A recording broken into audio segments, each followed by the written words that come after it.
Beautiful skyscrapers behind you.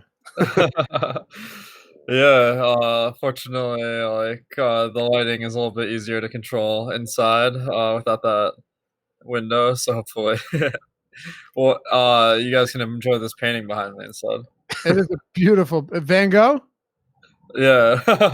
It's beautiful.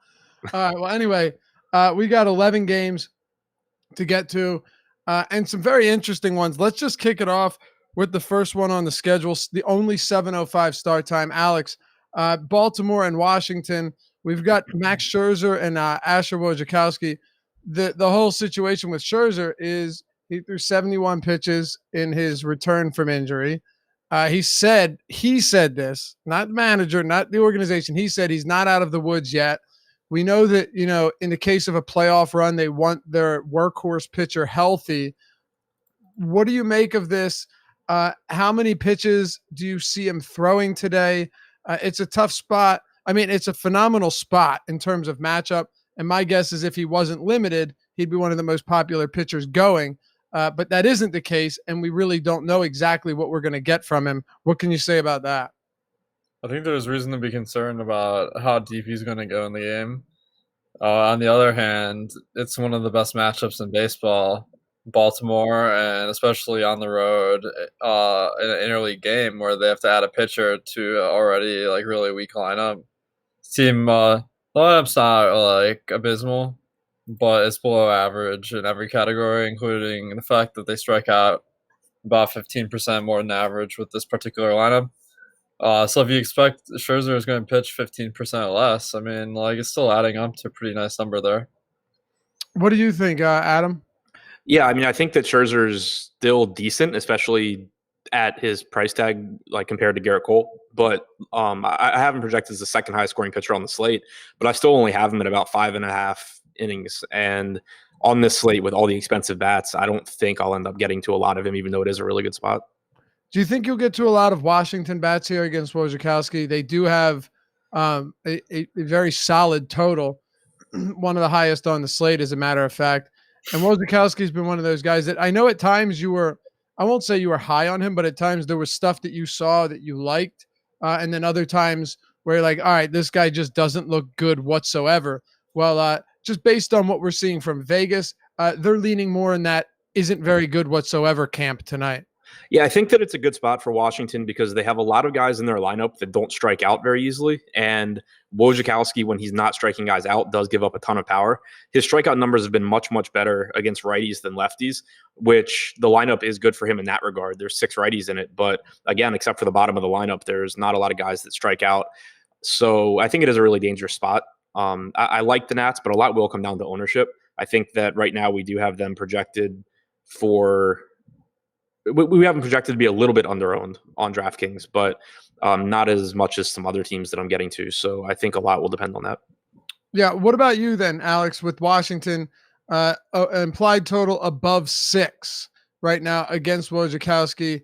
Is this a spot? Oh, and by the way, just to point this out, even with Scherzer limited, they opened at 398, minus 398, which is pretty incredible. Even with some of the best pitchers, you generally don't see that.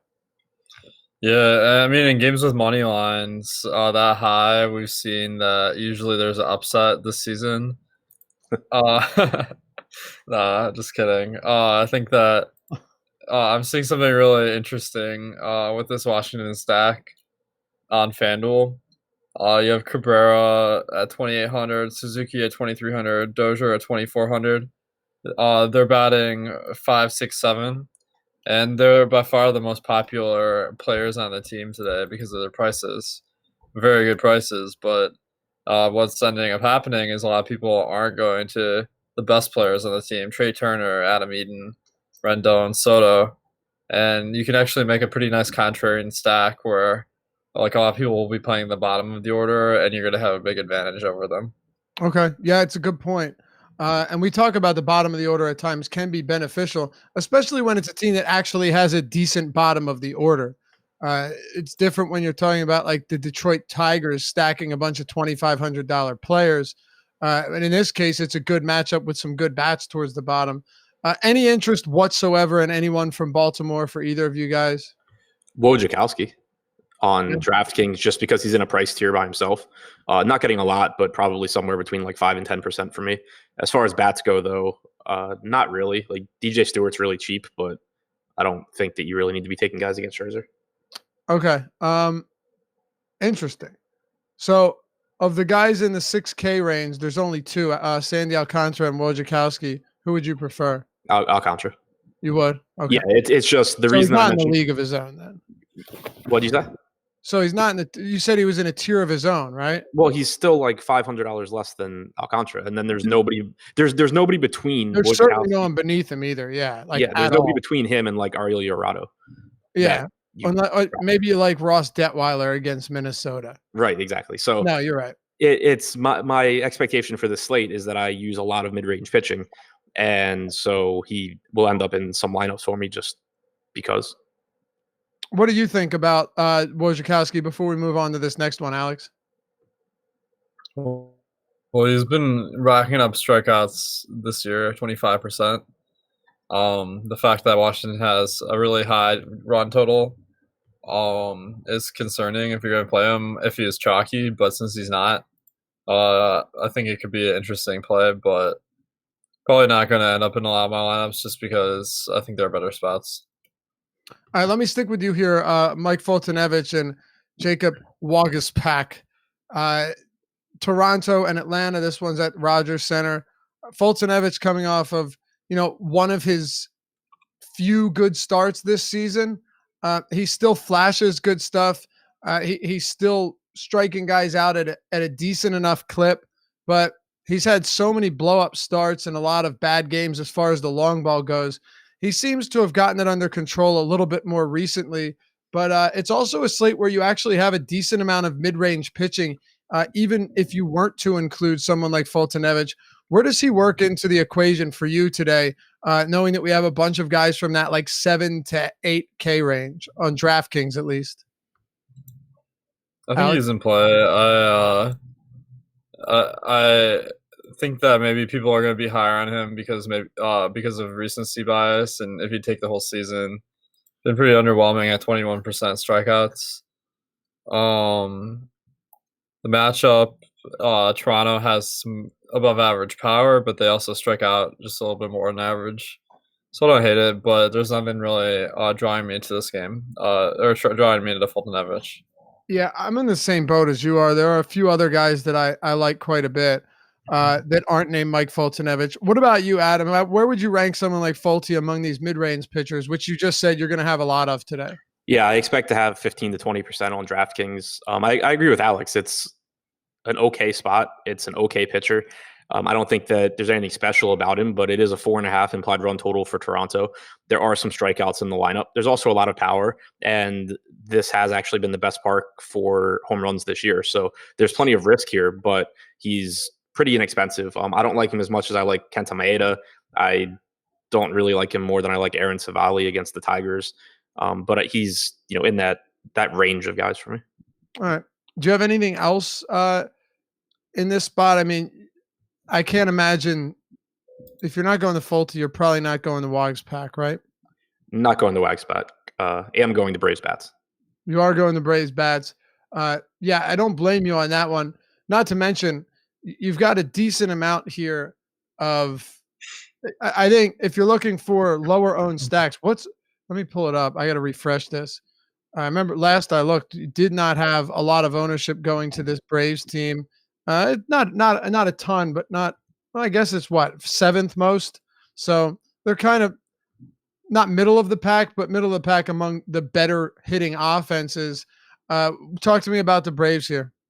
I think it's just a pretty decent spot in a good park for power. Waguespack's nothing special as far as a pitcher goes, and Atlanta's cheaper than we normally see them. Even though Acuna and Freeman are 5,100 and 5K on DraftKings, that's still around 10% discount from where we normally get them at. Albies is cheap, Donaldson's cheap, and then you get the bottom of the order that has guys sub 3K on DraftKings with Francisco Cervelli and Billy Hamilton. Obviously not the best hitters, but assuming they're going to have virtually no ownership, you can use them as a 5th guy in your stack, get salary relief, and then still have a 5-man of a good offense. Okay. Alex, today's an interesting one because when you're talking about top stack probability, you can find that tool at awesemo.com, Awesemo's top stacks under the MLB tab. You have a bunch of teams with, decent top stack potential. Like Minnesota's the second highest at 11. Boston's at 26.5. So, I mean, it's insane for a night where we have, 22 teams on the slate, and Boston has a 26.5% chance of being the top stack. How does that affect the rest of the slate for you when you kind of put it in context, looking at a team like the Braves or looking at a team like Washington? Well, it's interesting because when I ran my crunch, I mean, Boston wasn't the team that was really populating all my lineups. Atlanta actually came up a lot more. Wow. Was it the highest owned stack? Was Atlanta? No, actually, Cleveland, when I crunched, was the easiest to get to, followed by Atlanta. Okay. Boston, I guess it's just a matter of kind of like on FanDuel, I'll say that Boston is really well priced. On DraftKings, like half of the team is really well priced and half the team is not. Atlanta, they seem to be coming up a lot, so I think maybe the ownership will be there. Certain guys like Cervelli and Albies are both really underpriced. On DraftKings and on FanDuel, Albies and Matt Joyce are very underpriced, so that makes it pretty easy to make a high projected lineup. And I think there's enough value guys that maybe you can get Cole or Scherzer in your lineup as well as the Braves, which will draw a lot of people to them. Okay, cool. Do you have anything from the Toronto side, Alex? I only ask because, well, not because Folty isn't a decent enough pitcher, but he has allowed a lot of power this season. I mean, a lot. And he still seems susceptible to that despite calming down a little bit. Is there anything from Toronto before we keep it going? I think I'm more fade Toronto, probably. I mean, there's not a lot to be excited about in the first place, but it looks like the ownership is actually going to be pretty reasonable on these players, like reasonably high. And I don't see many reasons to go there with so many great options tonight. What about you, Adam? Yeah, same boat here. I was getting to Toronto earlier, but once I refreshed the ownership with our last update, I'm getting basically no Toronto. Like, there's some power in the lineup, but there's plenty of power on the slate. And I don't think that it's a huge priority to be paying up for Cole or Scherzer. So the fact that they're really cheap isn't really that useful when I don't think, we don't have them with a high top stack percentage compared to a lot of other teams. Okay. Adam, Detroit and Cleveland. Alex just mentioned going to have a lot of Cleveland bats today. Aaron Savali is 7K on DraftKings. Pretty interesting. 26% K rate at AAA, 21.7 since joining the major league squad. So not bad.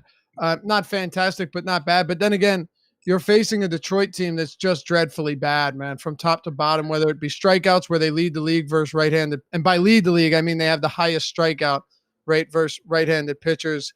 And they rank 29th in every other category, basically the only team worse than them this season. Pretty much in every fantasy relevant metric has been the Miami Marlins. So Savali, not a crazy huge track record. And by the way, I'm not really talking about him on FanDuel and Yahoo, where his price is kind of ridiculous. But at 7K on DraftKings, he's gone 6 innings in 4 of his first 5 starts. The only reason he didn't go 6 the last time, he went 5 2/3, was because of a rain delay. He's faced the Mets, the Yankees, the Twins, the Rangers.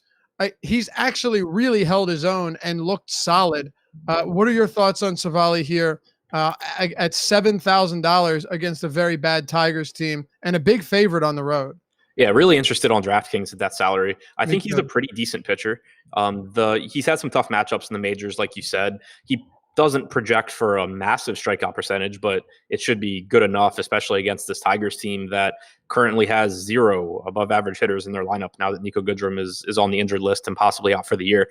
Plenty of strikeouts in the lineup. Gordon Beckham's hitting second. I mean, it's just Miguel Cabrera is not even in the lineup tonight. So all of that, I think, works in his favor. I think it's a little bit better matchup for him than it is for Foltynewicz against the Blue Jays. So I do like Savali. Okay. Alex, you with us here or are you going somewhere else in the mid-range? I think he's probably the top option in the mid range. Or at least tied for top. I think that the matchup versus Detroit is always good. I'm not like over the moon on him because when I average out the strikeouts in this Detroit team, it's just a little bit better than average, and also, he's on the road, so I think that there's a pretty decent chance it doesn't work out, but the price is right on DraftKings, on FanDuel, and Yahoo. He's a little bit overpriced, given that he's just kind of an average strikeout guy. But I think on DraftKings, the price works in all lineups, and the matchup's good, so I'll have him. When you ran your first crunch, did you find yourself getting a lot of high-priced pitching? The most popular pitchers were Savali and DeSclafani, but then Scherzer and Cole also came in third and fourth. So I think it is a pretty reasonable construction today. I'm not sure I'll end up going that way once I enter my lineups, because a lot of the reason why I'm getting those teams is I'm getting a ton of Cleveland and a ton of Atlanta because they're so well priced. It will kind of depend on the final ownership, but usually go to the value teams that are underpriced can be dangerous. In this case, Cleveland has a 6.2 team total though, so I mean that's pretty inspiring given the prices, and I could definitely see myself going Cleveland and then using that discount to get Scherzer or Cole. Yeah, no doubt about it. It's pretty encouraging as far as both Cleveland and Atlanta go, but I think last I looked, Cleveland, let me pull this up. So Cleveland, 10% ownership? That's on DraftKings. Atlanta, 6. Yeah, so nothing crazy. One of the highest, but I guess it's pretty on par or in line with their top stack chances as well. Adam, what are your thoughts on the bats here? Unless, of course, you wanted to talk about one Jordan Zimmerman. I can't imagine that he's on your radar. In my very, very first crunch that I did after the show with Josh this morning, I had like 10% Zimmerman, so I immediately went in and figured out what was wrong. No, I mean, it's a brutal spot for Zimmerman. It's a good spot for the Indians, obviously. He's been like mediocre to bad against right-handed hitters for the last couple of years, but against lefties, he just gets absolutely blown up. You have Francisco Lindor, Carlos Santana, Jason Kipnis, all in the top or the middle of this lineup, all relatively decent price tags as well, considering the matchup. So I do like Cleveland. A lot will come down to the ownership for me. Right now, I'm seeing Cleveland's projected for higher aggregate ownership than Atlanta. Cleveland has a higher stack percentage, but I'm getting to more Atlanta just because of the ownership right now. But if Cleveland were to come down a bit, then I think I would start to get a lot more. Okay. You already talked about Cleveland bats, Alex. Any favorite options from this game, hitter-wise? I think Greg Allen on FanDuel and Yahoo is absolute lock in cash games. He's the minimum on FanDuel. He's batting second in the order on a really good team. Yahoo is $9, so a really good option. DraftKings is also really cheap. I mean, this is a guy who usually bats towards the bottom of the order. He's got good steal numbers on the year. Not really a power hitter, though. So, I mean, not an amazing player, but the spot is just too good for the price. Okay. Do you have any interest in Detroit bats? No, like, I don't know. Maybe I'm wrong, but I feel like once we have this last run of ownership closer to lock, that Savali is going to be one of, if not the highest owned pitcher on DraftKings. I wouldn't be surprised. You could be right. I mean, I think the ownership does kind of shift throughout the day as we get more information. So that's why it's so important to keep updating as we put out updates. I think that right now Detroit is actually getting some ownership too on the bats. On FanDuel and Yahoo, there are some really absurdly priced guys. I mean, getting guys that are in the heart of the order for $7 or like $2,300 on FanDuel is like a really huge bargain, despite the fact that, they're not very good players. But the ownership is going to be there too for that reason. So those are the kind of teams I try to avoid. Okay. Are you on the same page as Alex, Adam? Yeah, it's just really difficult to get to them on a slate like this. Like, so much has to go right for the Tigers to win the slate. Like, you have to have all the mid-range pitching suck. The expensive pitchers you paid up for do really, really well. The Tigers actually hit, and like games like Coors and everything don't go crazy. So I think that's a really difficult thing to ask for. All right, Miami, Cincinnati, Alex, Sandy Alcantara, Anthony DeSclafani. It's a really interesting spot for DeSclafani. He's very good against righties, which is kind of, one of the things about him where his matchup, like he's one of the more matchup dependent pitchers in the entire league. And I know you could say most pitchers are matchup dependent, but when you have 7 righties in a lineup, it really is favorable for someone like DeSclafani. Does this stand out to you as a really good spot? It did, but then our YouTube chat, some people made good points about how Luis Castillo gave up 5 runs versus the Marlins yesterday. So therefore, that means DeSclafani will do bad today. Wait, did this happen? This happened this morning. Yeah, this is like real life. Yeah, we shouldn't be rostering pitchers against the Marlins at home. Really? Yeah. Wow. All right. Well, who do I pivot to? So I think the pitchers in this game are pretty appealing because it is Miami. Alcantara is not like a good pitcher, but there shouldn't be too much run potential here given the park, and the matchup is decent for strikeouts. DeSclafani is clearly the guy we want to go to, especially on FanDuel. He has a very good price, and on Yahoo he's easy to get to. On DraftKings, it's more that it just fits in the salary construction to grab 2 like cheapish pitchers. But a pretty much average strikeout pitcher. The lineup that Miami is running out, since they have Alcantara at the 9-hole, he strikes out more than half the time, and that kind of bumps DeSclafani's projection up enough for me to be a plus value. And I think that you feel pretty confident anytime your pitcher is going against the Marlins because, as Adam was saying, they can give up 5 runs and still like put in a good fantasy performance. Right. Except honestly, Adam, that's wild to me. I mean, this is home or not. This is alongside Detroit. It's the worst offense in the league, particularly against righties. I'm at a loss of words. Go ahead. And by the way, This isn't to say that DeSclafani, I'm never at a loss of words. I lied.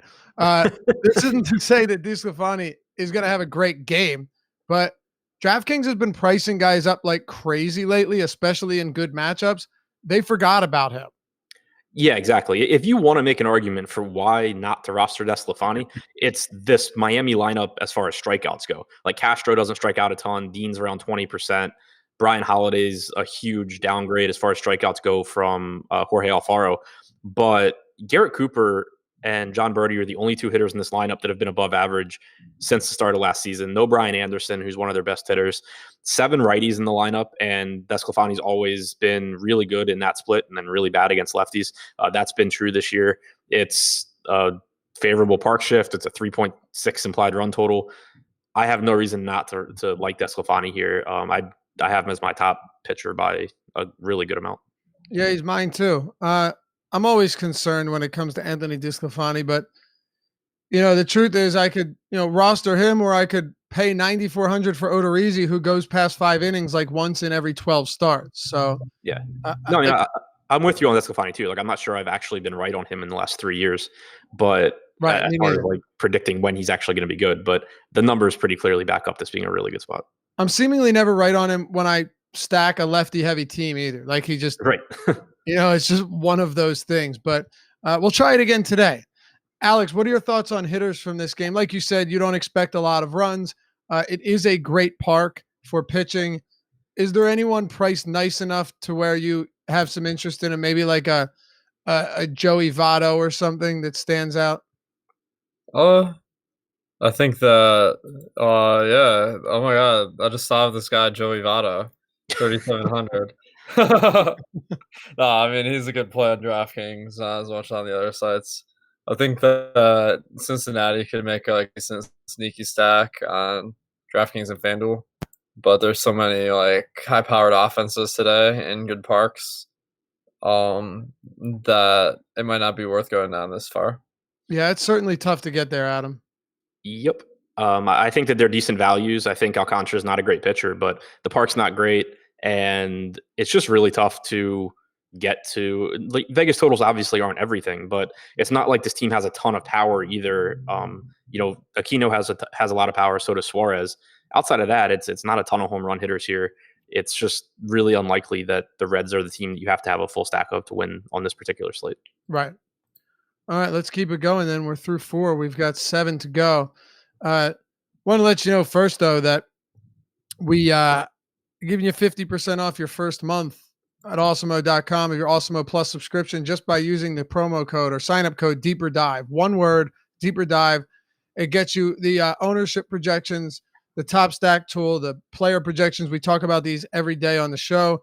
Alex Baker, who's with us today and every Monday, Tuesday, and Wednesday, developed them and uses them every day for his own lineups and then wins a lot of money with them.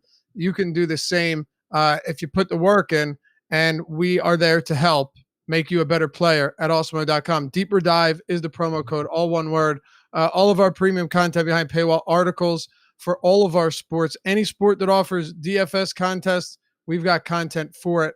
We also have the Fantasy Cruncher add-on as well, so you can use all of that directly through awesemo.com and a whole lot more. A lot of free content as well. If you're not ready to dive in and pay for a subscription, check out all of our free content. And I did want to quickly go to you, Alex, and just point out that there is a new piece on our homepage, NFL DFS, building lineups and fantasy crunching with Alex Awesemo Baker. It's a free article. I want everyone to go there and check it out because it's super valuable. But just quickly give them an idea of what this is and what they can gain from it. Yeah, I just I've done a video with Chris Randone about what stacks you want to use in NFL DFS. And there's also one for MLB. And I went into a little bit more depth on this article on the front page, explaining what settings you want to use when you're using Fantasy Cruncher to really generate your lineups, how you can use groups beyond just using the stacking to really get the players you want and take full advantage of the customization that you can use on Fantasy Cruncher. Yeah, invaluable stuff, easy to read. Certainly check it out. Read the article, watch the video. It's free right on the homepage. Second article down at awesemo.com. All right, boys, let's move it forward. Adam, New York Mets, I should say, and the Chicago Cubs, Noah Syndergaard, Kyle Hendricks. Syndergaard was and still is projected to get considerable ownership. I think I can make the case on FanDuel. DraftKings, to me, it's a little bit surprising. Yahoo, he's at 44% right now.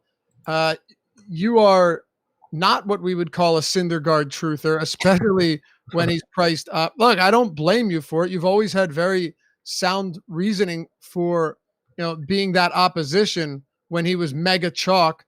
I am actually surprised that this is a night where he's chalk. I guess I can see it with the price point on FanDuel and Yahoo, but even 20% on DraftKings seems a little high. What are your thoughts on him against a pretty good Cubs team? Yeah, I don't get it. I'm getting to no Syndergaard. In my first DraftKings crunch that I did, or the one I did before the show, I got none.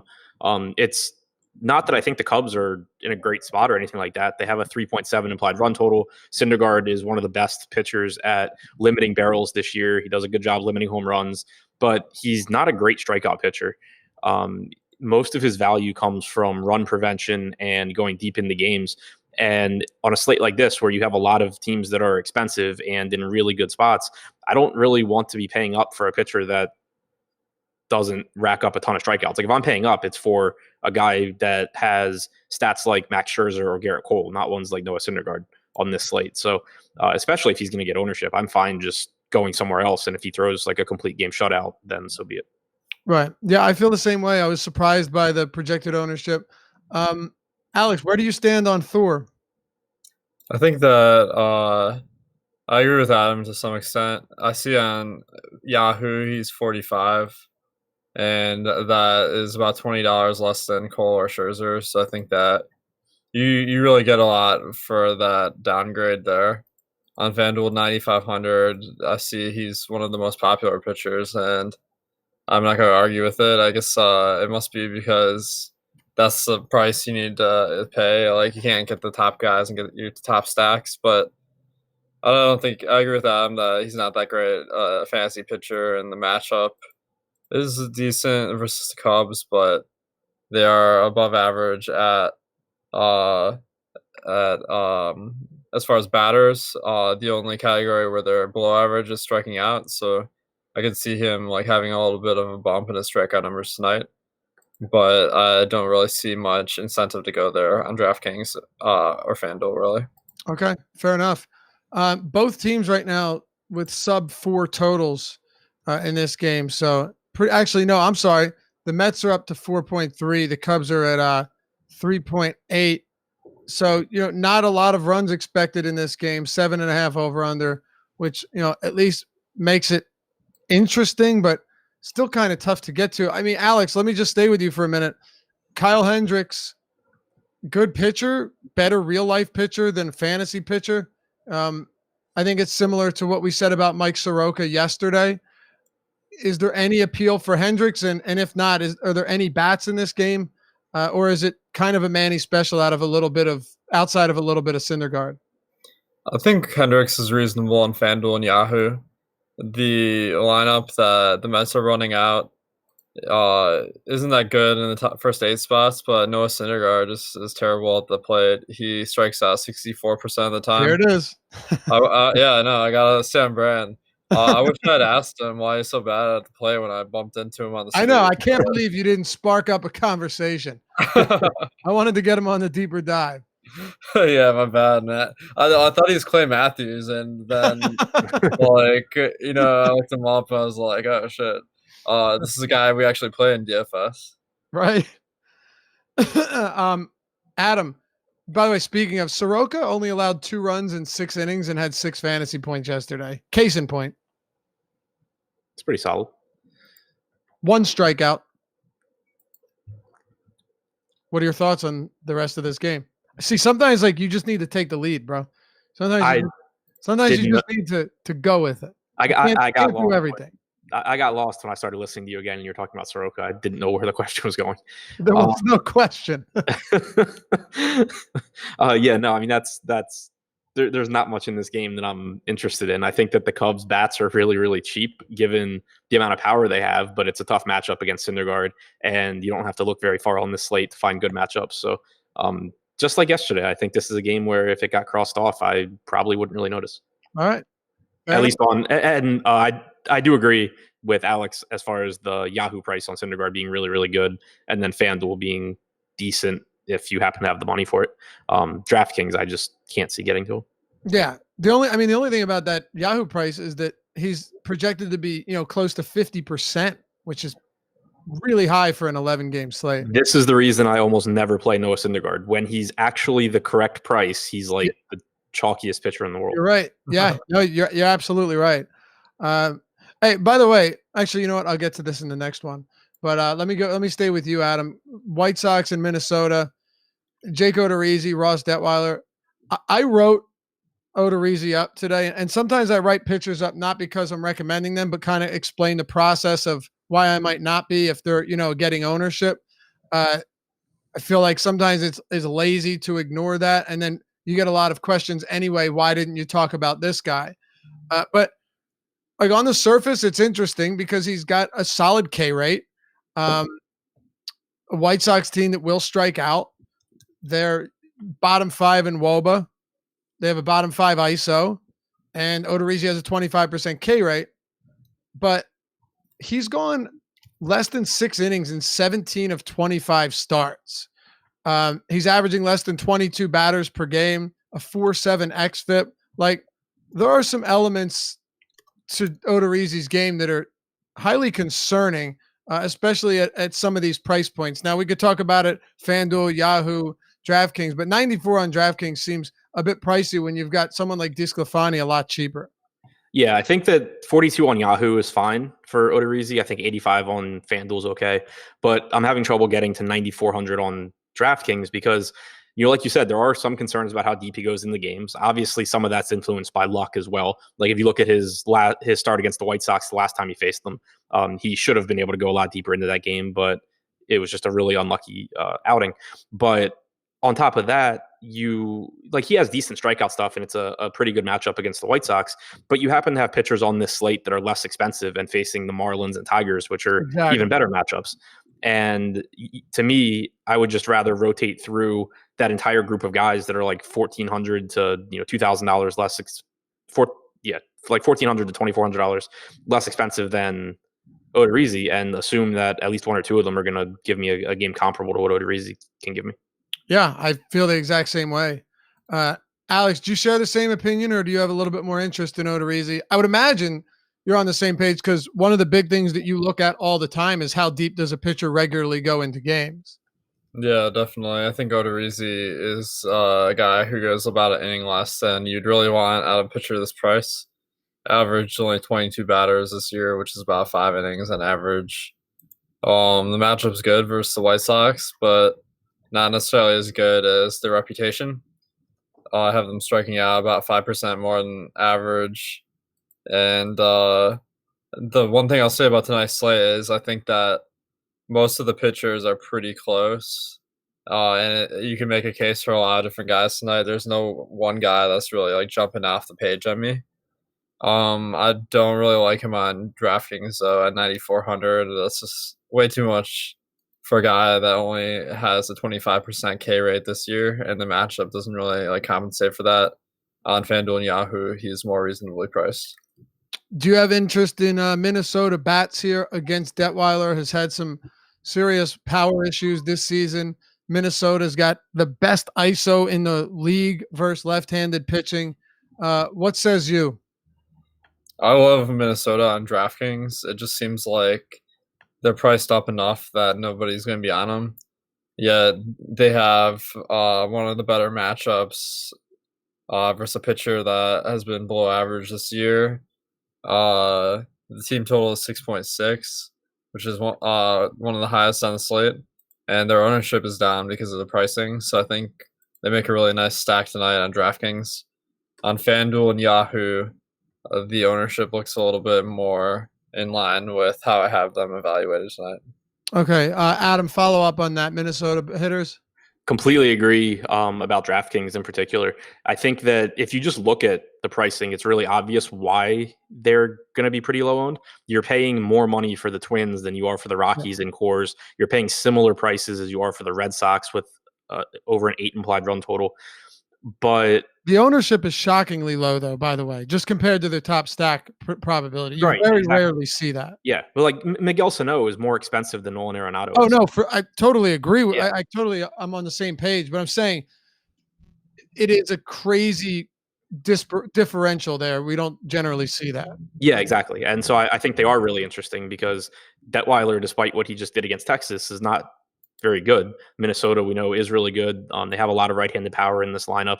The lefties are just good overall hitters, and Rosario and Kepler, just so much power. I mean, CJ Cron's batting 7th and has massive power. So I really do like Minnesota if the ownership stays how it is. Yeah, me too.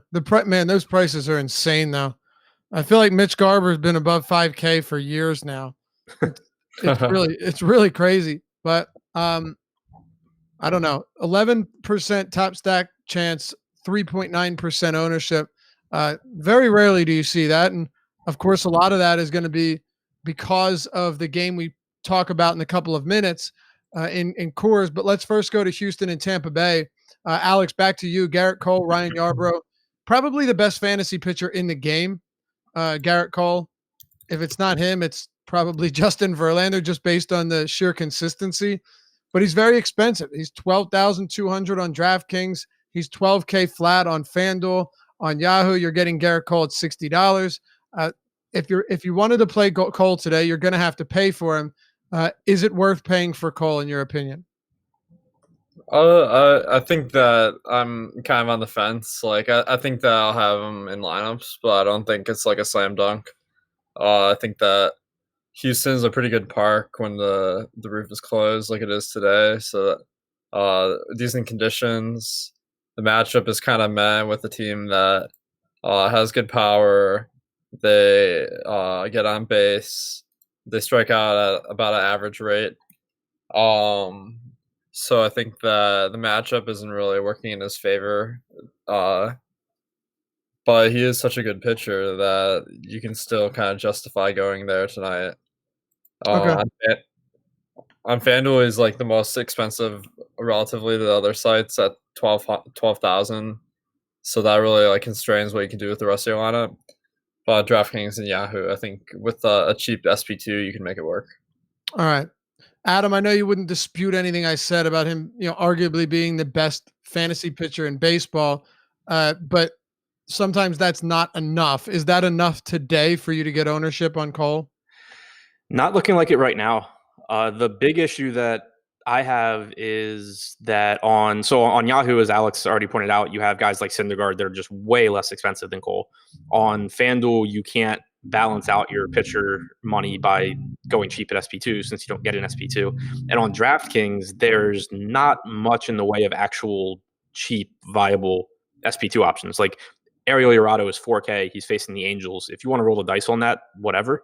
But you're clearly not going to feel good about it. And beyond that, you pretty much have to get up to like Wojciechowski or Alcantara. So, and at that point, you're spending close to $20,000 a pitcher, and it's really taking you off some of these good expensive stacks. So, I think it's just really hard roster construction wise for me to get a lot of Cole. Okay. Do you have any interest in anything from this game? Are you targeting Houston bats against Ryan Yarbrough?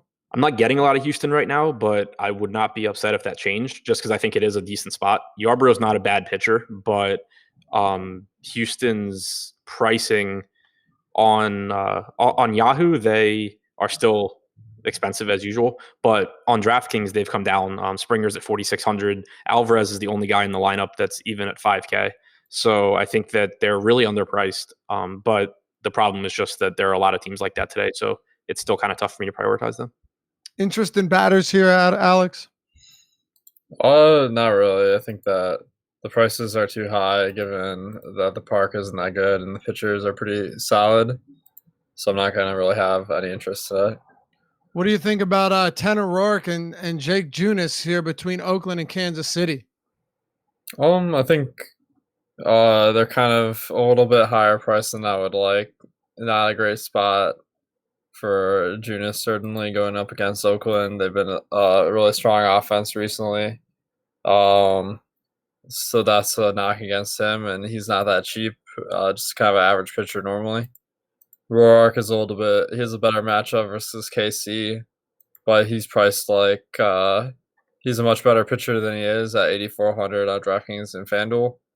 And the strikeout matchup is just okay. It's not great, so I don't see any reason to go there.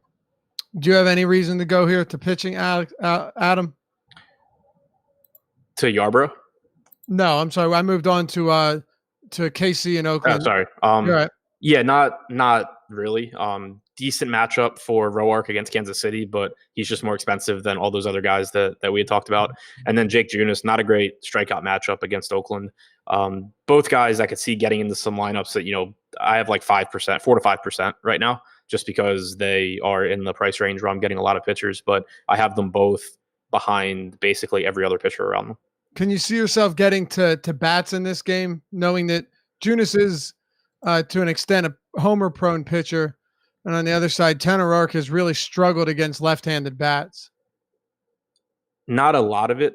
Chris Davis just scratched from the Oakland lineup, so that takes one cheap power bat out. Seth Brown is 2K on DraftKings, but he's also projected for a ton of ownership. He's not an actual good hitter. He's like 27 years old and projects for like a 75 WRC plus or something in that range. So it's more of a cash play, I think, than a tournament play, as long as his ownership is going to be high. And you have Daza at 2,700 batting sixth. Yeah, so that's obviously a really good play too.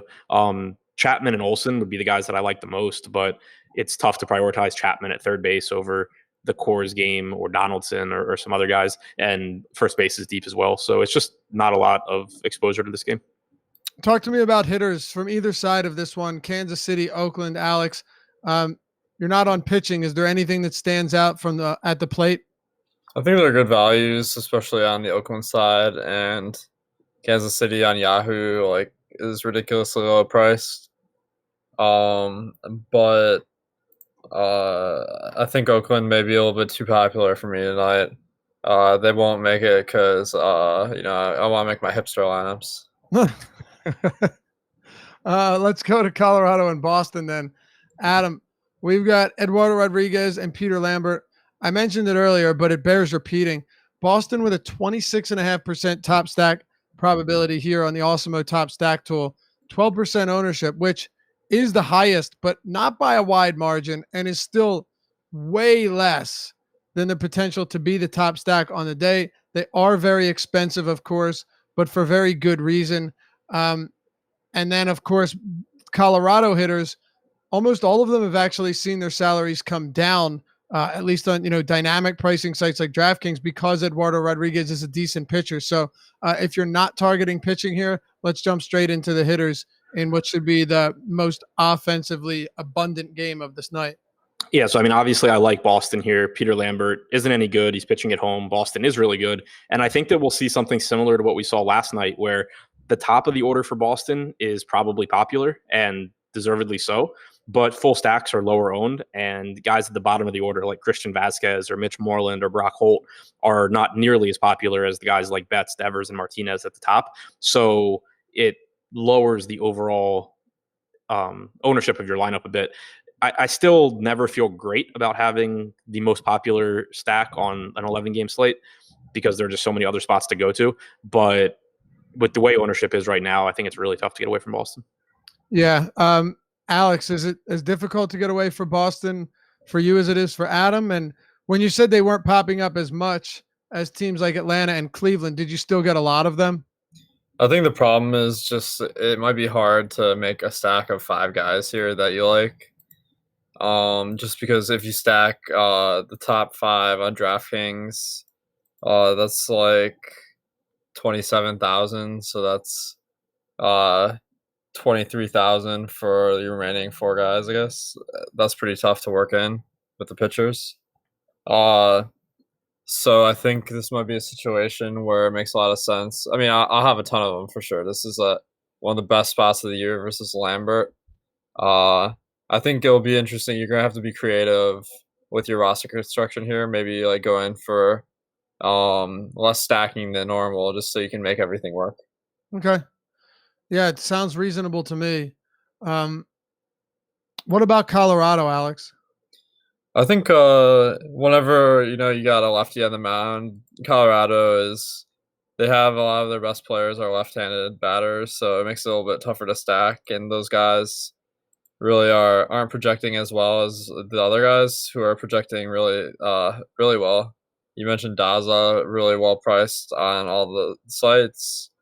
Desmond Arenado Story. I mean, like whenever you get a lefty, like that's pretty appealing. Eduardo Rodriguez, pretty good pitcher, but it is Coors, and he is kind of I'm not sure his like pitching style will really like translate as well to Coors. So I think that you can make a nice stack here, and if you want to go contrarian, mixing in some of the lefties could be a good idea. All right. Adam, we'd already discussed guys like Daza. I don't know if you want to go down to someone like Hampson, but he's batting 8th, also inexpensive. And Alex pointed out some discounts on guys like Story and Arenado as well. Where do you prioritize or rank a team like Colorado today against Rodriguez? Right now, I'm getting to a lot of them because they are cheap, and because, like Alex said, you can still be contrarian with the expensive guys and the lefties. Like Charlie Blackmon will have projected for a lot of ownership right now. Rodriguez isn't lights out against lefties, and Blackmon hits them perfectly fine. So he's someone you can include in stacks. Ryan McMahon, not the best, but he's also batting 5th, and he's pretty cheap for Coors. Daza and Hampson are both really inexpensive. So unless the ownership comes up on Colorado as a whole, I think I'll actually get to a pretty good amount. Yeah, I mean, they're pretty interesting today. And even though Eduardo Rodriguez is good, Nolan Arenado and Trevor Story are just destructive against lefties. Some of the best in the game, if not the best, at home. Let's talk about the Dodgers and San Diego. Before we do, just wanted to let you know that Yahoo Daily Fantasy Sports, sponsor of the Deeper Dive, has got some incredible NFL contests coming down the pike. And you can get $30 of Yahoo Sports Rewards points in your account to get started by signing up through us at awesomemode.com. Just go to our homepage at awesomemode.com. You'll find the Spotlight Hitters article. Click it. Click that link. It's right at the top of the article. It's the Yahoo link. You can't miss it.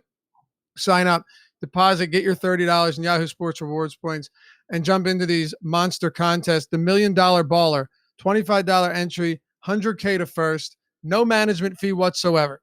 $1 million in prizes, no fees. All the money that came into it from us comes back out to us, which is a wonderful thing. You also have a $150K free roll that will go throughout the season, and $1 million perfect lineup, which is kind of fun but impossible. 20K to first on the $10, 100K. And you know what? Don't take my word for it. Go check out these contests. No matter what your entry level is, no matter how much what your bankroll looks like or how much you're playing, there's something for you. And in week one, there are some big contests like the $1 25K just for playing a single dollar. But sign up through us, go to the homepage, use the Spotlight Hitters article to find that link and get up to $30 in Yahoo Sports Rewards points, which are as good as cash to play contests on Yahoo Daily Fantasy Sports. All right. 2 to go, fellas. Alex, Dodgers, San Diego. I want to know where you're at on Kenta Maeda in a spot that's appealing for sure, but what will his pitch count look like, and where do you prioritize him as far as the mid-range options go, say at 8K on DraftKings? I think that he's fine on DraftKings. That's probably the site I like him the most. The 8K price tag seems about right. Facing San Diego, a park where the pitching conditions are good. Their roster is pretty decent these days. The lineup they're rolling out tonight, I don't project to strike out more than average. And they got some power hitters. They got some good players in general. So I'm not loving the matchup. And as you mentioned, he doesn't go quite as deep in games as some other guys. So I think 8K is a fair price, but 8,700 FanDuel is a little bit more than I would like to pay. What about you, Adam?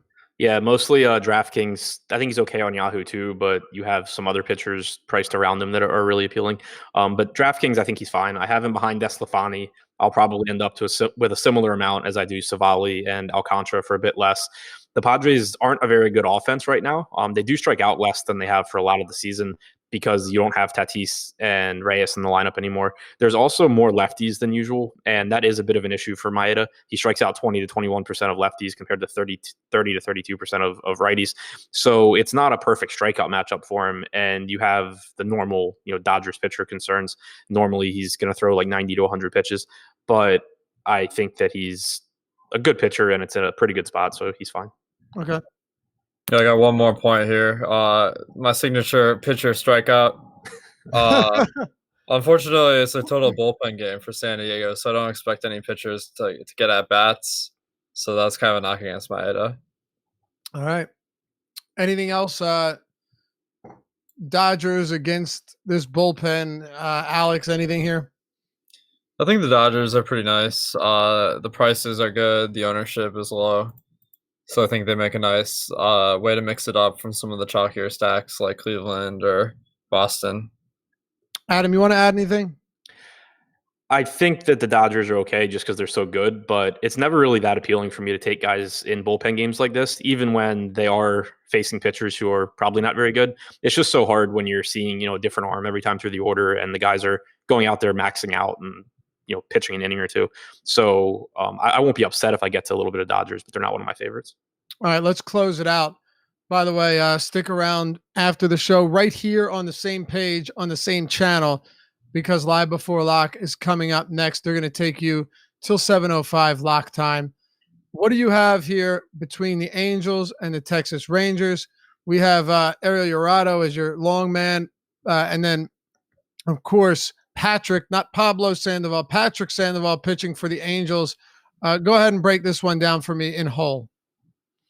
I think that so Sandoval isn't really very good, but he does have a good matchup. I'm not getting to much of him, but if he's going to get low ownership, I don't think he's like a crazy tournament play to have some exposure to, just because Texas is a pretty good matchup and he Sandoval should be around like a 21.5, 22% strikeout guy. But I do prefer basically every other 7K to 8K guy that we've talked about so far. On the other side, you have Ariel Llorado following the opener. He's 4K flat on DraftKings, and there's nothing else really in that price range. So in some lineups, I'll probably take a chance on him just because it lets me access stacks of Boston plus good one-offs.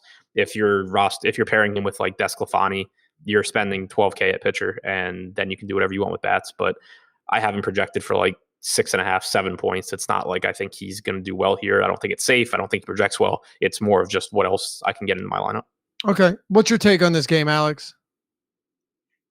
So I think Mike Trout's not in the lineup today, so that gives Llorado like a decent boost.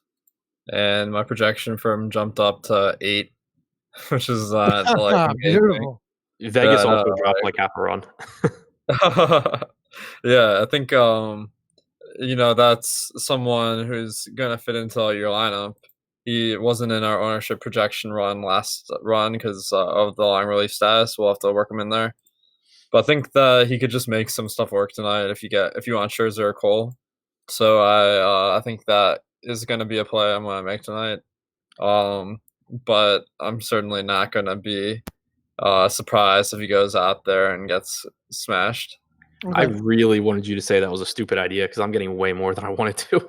Well, that should work out well for you. Adam, what about top stacks here? Unless you guys have anything else on this game? Angels aren't. I mean, they're less appealing without Trout, but it's not a bad matchup. But not one of my favorites. All right. Well, we got to go. Top stacks, Adam. Boston, Minnesota. Alex. Like Boston and Minnesota. No, I'm just kidding. But those are my favorites. I guess I'd throw in Cleveland, Atlanta, Dodgers as well. All right. Beautiful. That'll do it for us. Alex will be back with us next week on Monday. Adam and I will close the week out Thursday and Friday here on the Deeper Dive. Live Before Lock is coming up next. Don't go anywhere. Stick right here. Don't leave that chair. And before you go, well, you're not going anywhere, so I don't know why I said that. Hit us with a thumbs up. Like the video if you appreciate the content, want to see more. It helps us out a lot. We appreciate you for doing so. And we will catch you back here tomorrow on the Deeper Dive.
we go.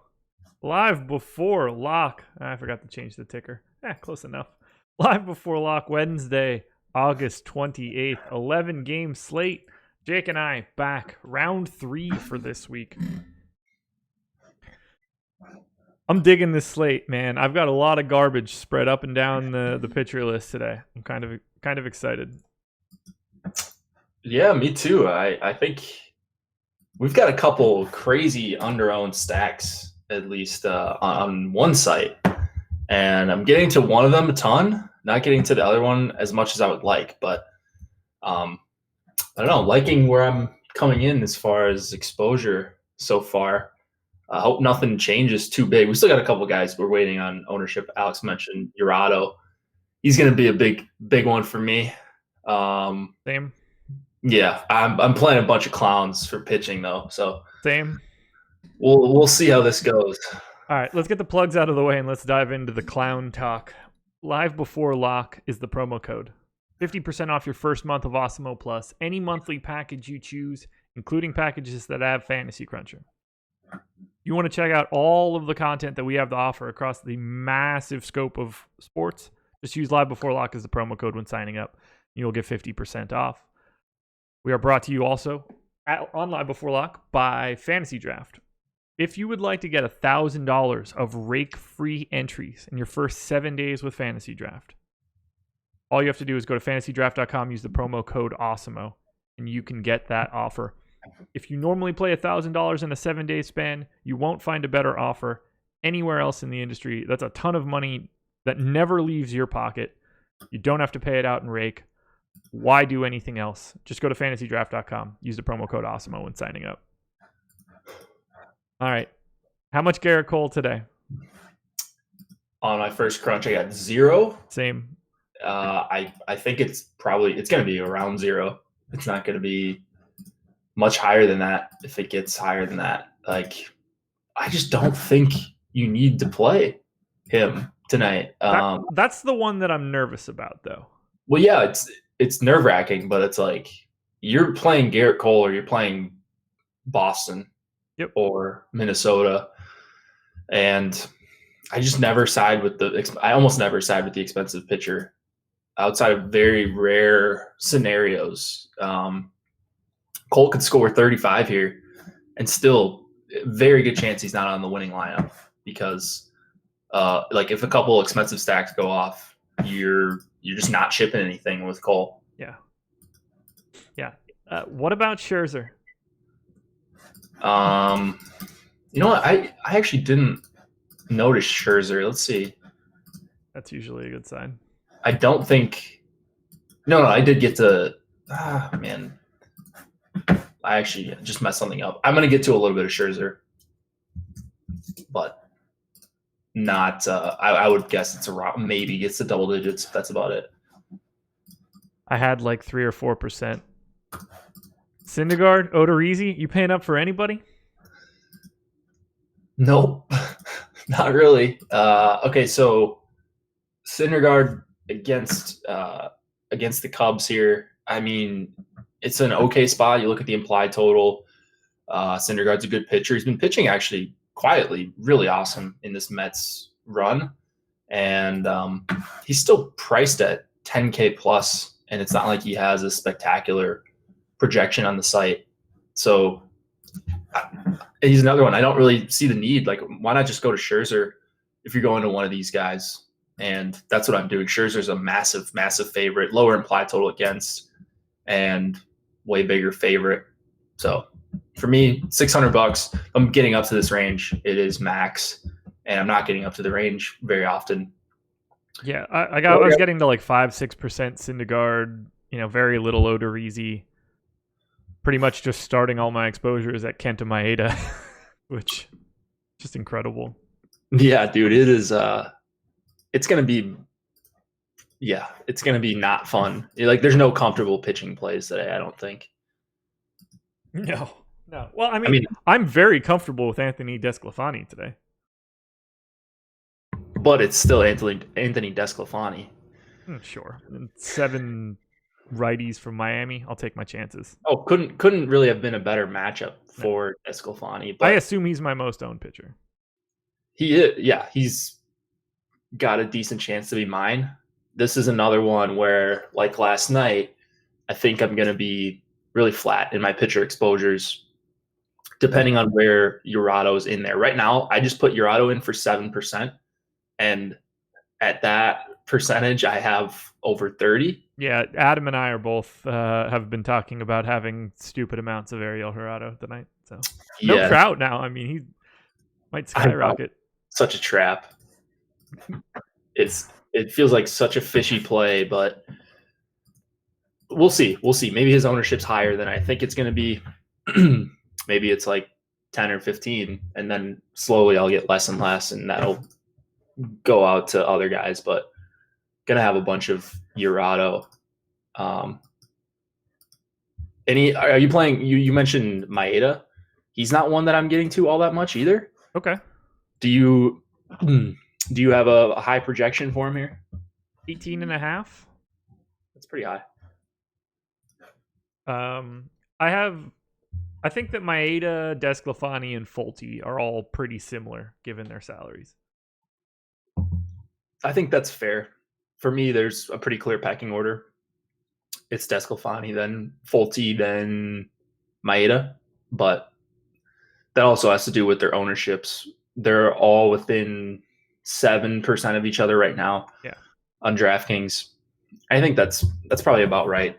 Like, a lot of these guys are interchangeable in this mid tier.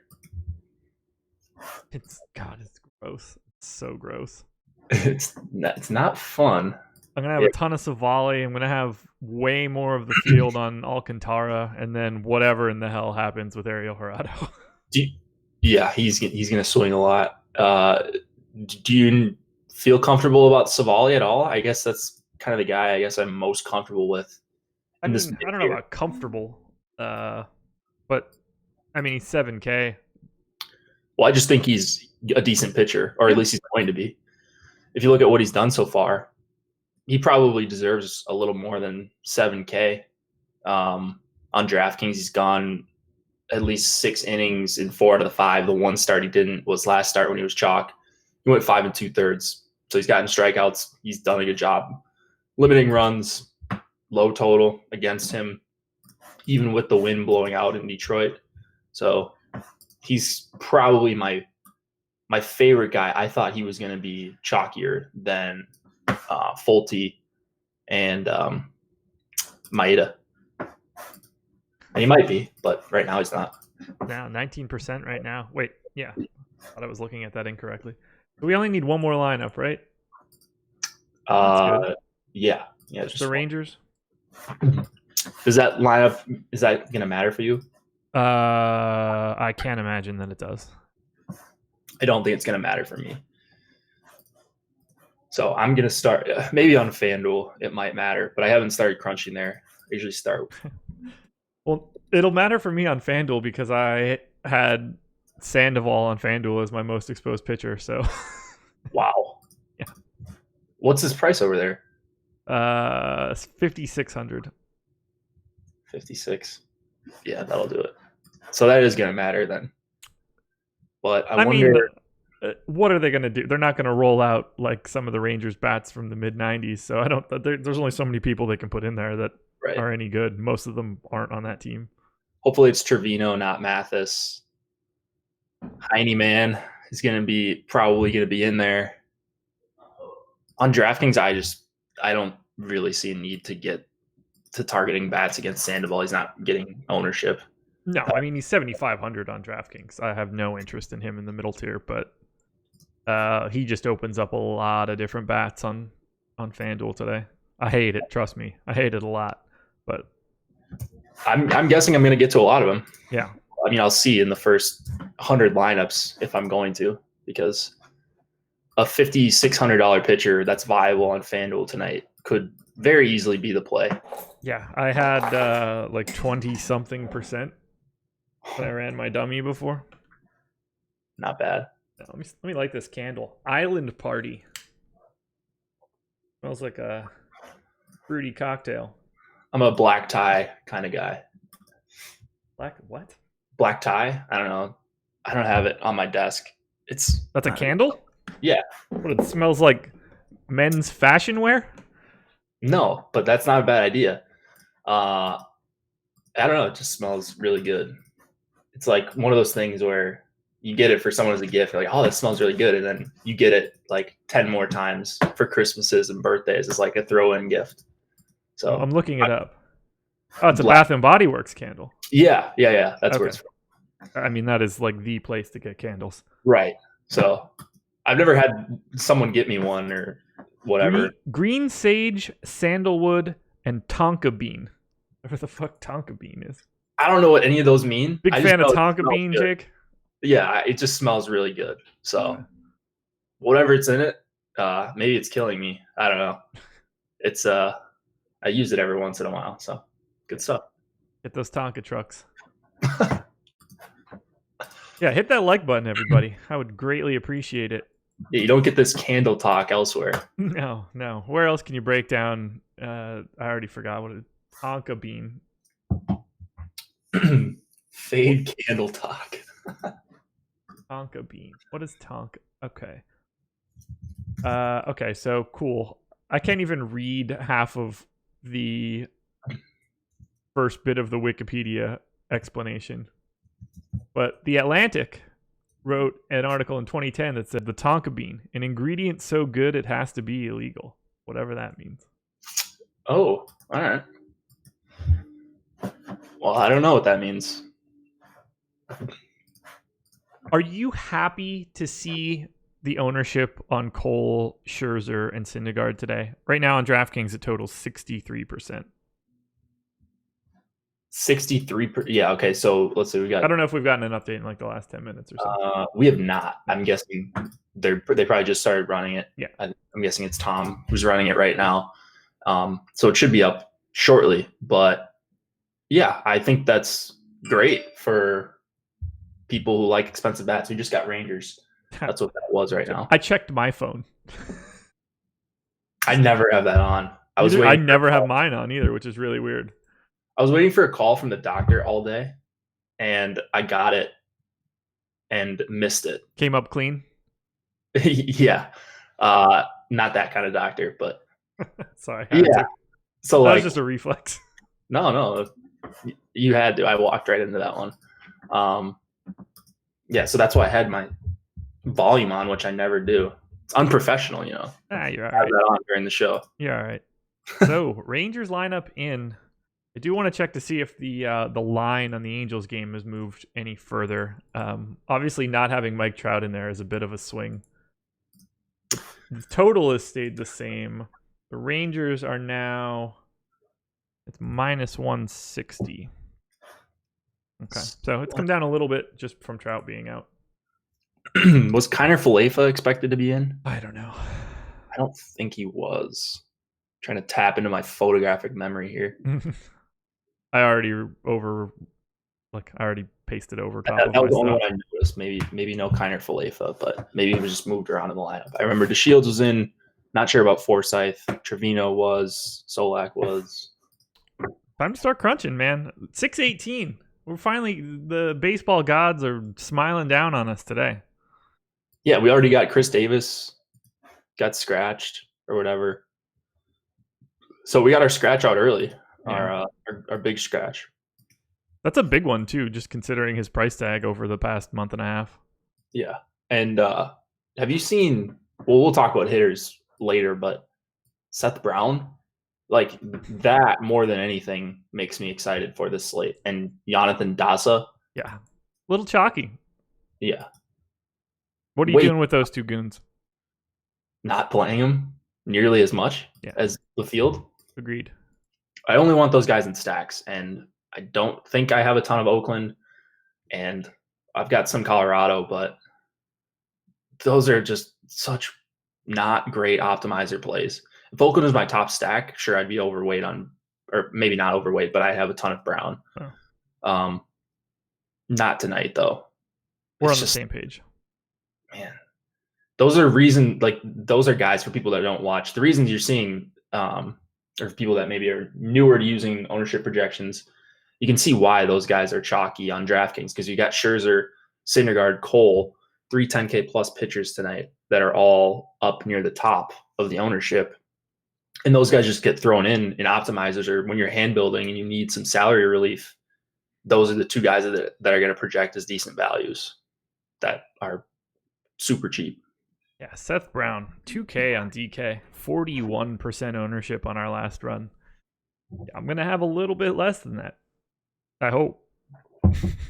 I hope so too. Something's wrong if I don't get those guys. Seth Brown dong confirmed. Oh yeah. No, he won't even dong. He'll just like have a single, steal second, steal third, and then I don't even know if he can steal, and then score a run, maybe steal home too. Oh, that'd be perfect. People just get there in the worst way. Oh, pitching is just one of those days, man. This mid tier is the most appealing tier, and that is not appealing. Well, you either take the top tier pitchers and then you are limited in your stacking, or you don't take the top tier pitchers and you can stack close to whoever you want. Truth. Crunches are started. FanDuel running, DK running. DK running pretty promptly too. Wow, this is gonna be good. Man. Anybody that you expected to get ownership that isn't? Like, what do you think what do you think of Jake Junis at 11? I want to say I don't have much of him, but let me see here. I don't have much interest. He's the only other guy in double digits that we haven't talked about. Got 1 share out of 150. Okay. Him and Kyle Hendricks, the lone solo shares. I mean, Junis, yeah, I kind of forgot Junis was on the slate, to be honest. You should. Use Jake Junis. Yeah, he's not great. Tamar Green coming in with a Nelson Cruz dong pick. That one's not much of a reach. Evergreen statement right there. Yeah. Just give me Nelson Cruz whenever I don't have one. Just drag that down in the spreadsheet. Yeah, exactly. Probably win. It didn't matter what Soto Emac wanted to pick yesterday. It wasn't donging for the Nats. No, not Luis, not Juan, not Gregory. Yeah. No, so all of the Sotos. Yeah, none of those guys. Oh, God. Are you going to get to any of the other garbage at the bottom? Lambert, Detweiler, Zimmerman? Detweiler, I think I got there a little bit. Actually, wait, where is Ross Detweiler? Yeah, I did get to Detweiler. Actually, a lot of it.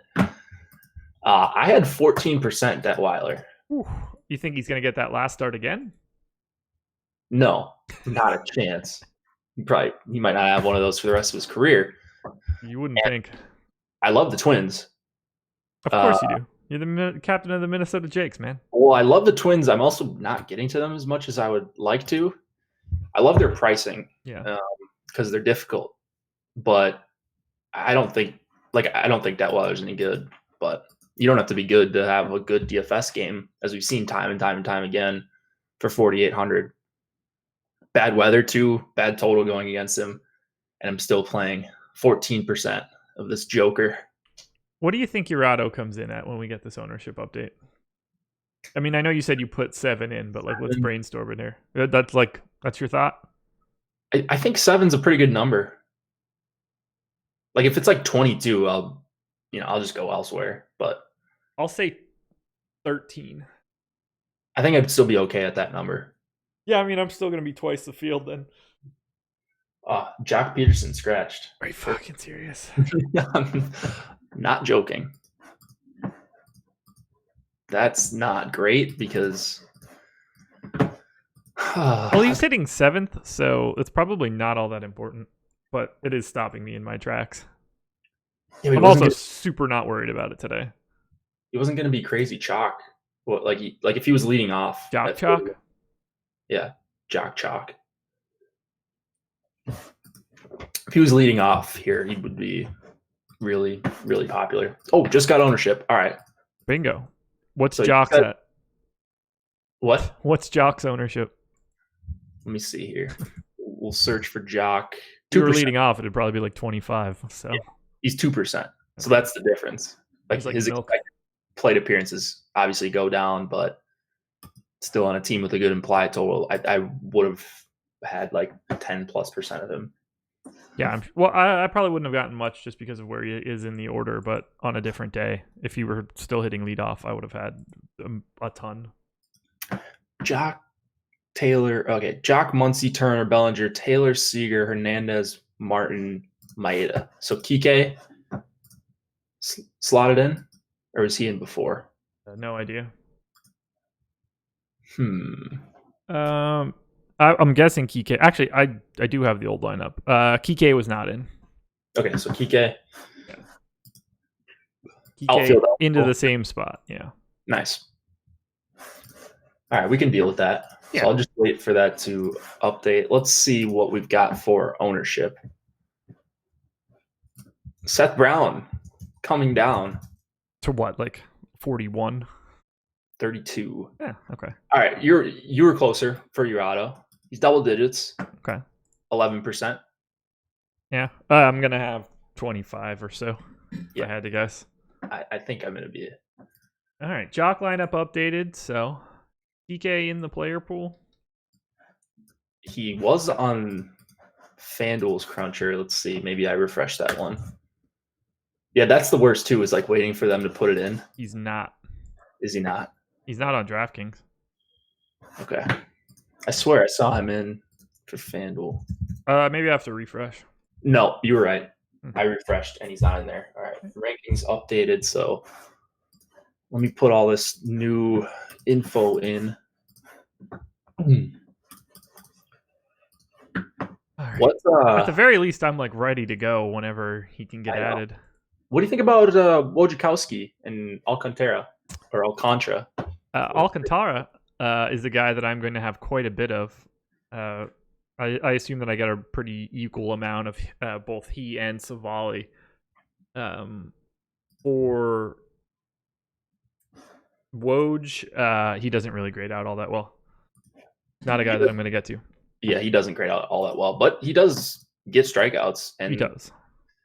that's a lot more than these other guys can say for 6,300. So, like, I'm playing a decent amount of Woj. Yeah, like if he were showing up, I wouldn't be freaking out given everything else that's coming up. But I'm just getting, I don't know, different pieces of trash. I'm getting like compost, and he's not in the compost bucket today.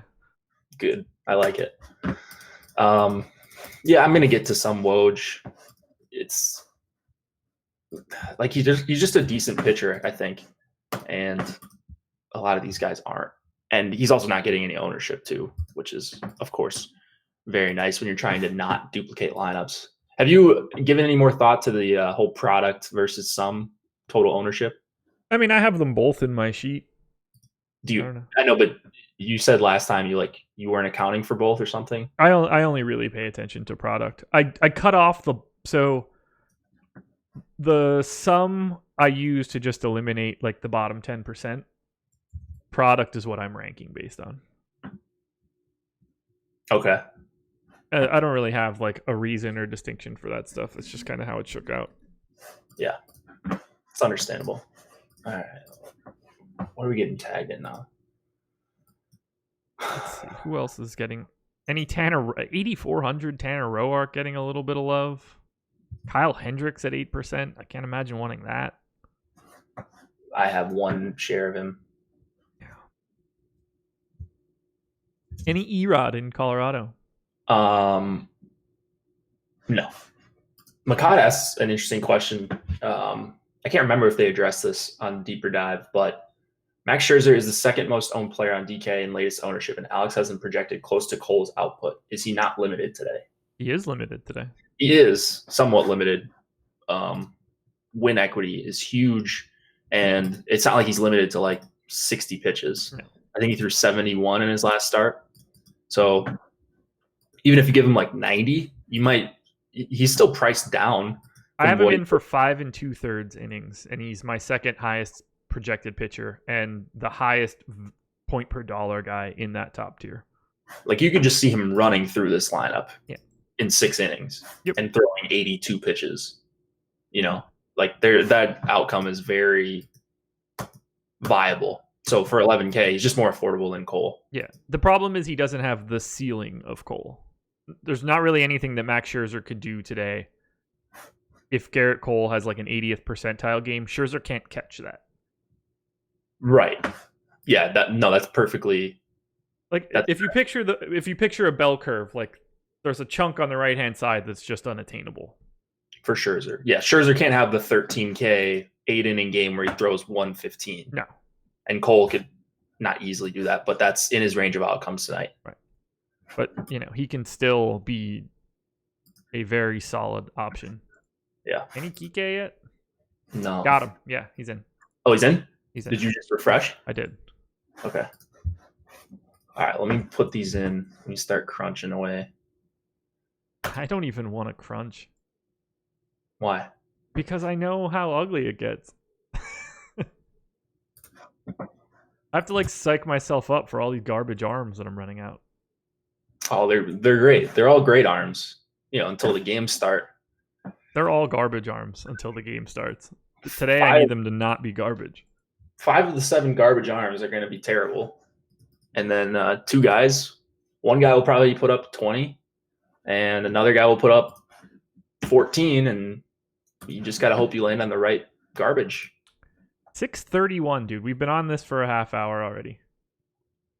Time flies when you're having fun. It's exactly right, which 6:30 means dong pick time. Right. And I don't believe that anybody got anything last night. I don't think so. I know Emac and I certainly did not.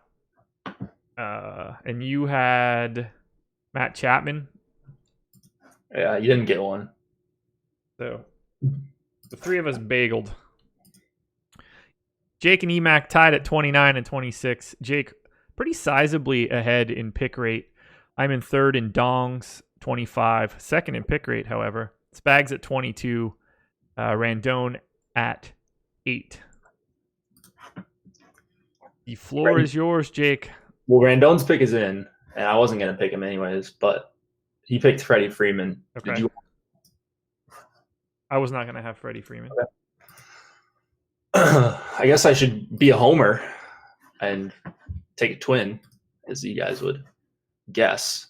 I like the pick that you just announced from someone else. I can't remember who it was. Nelson Cruz. I'm sure you do, man.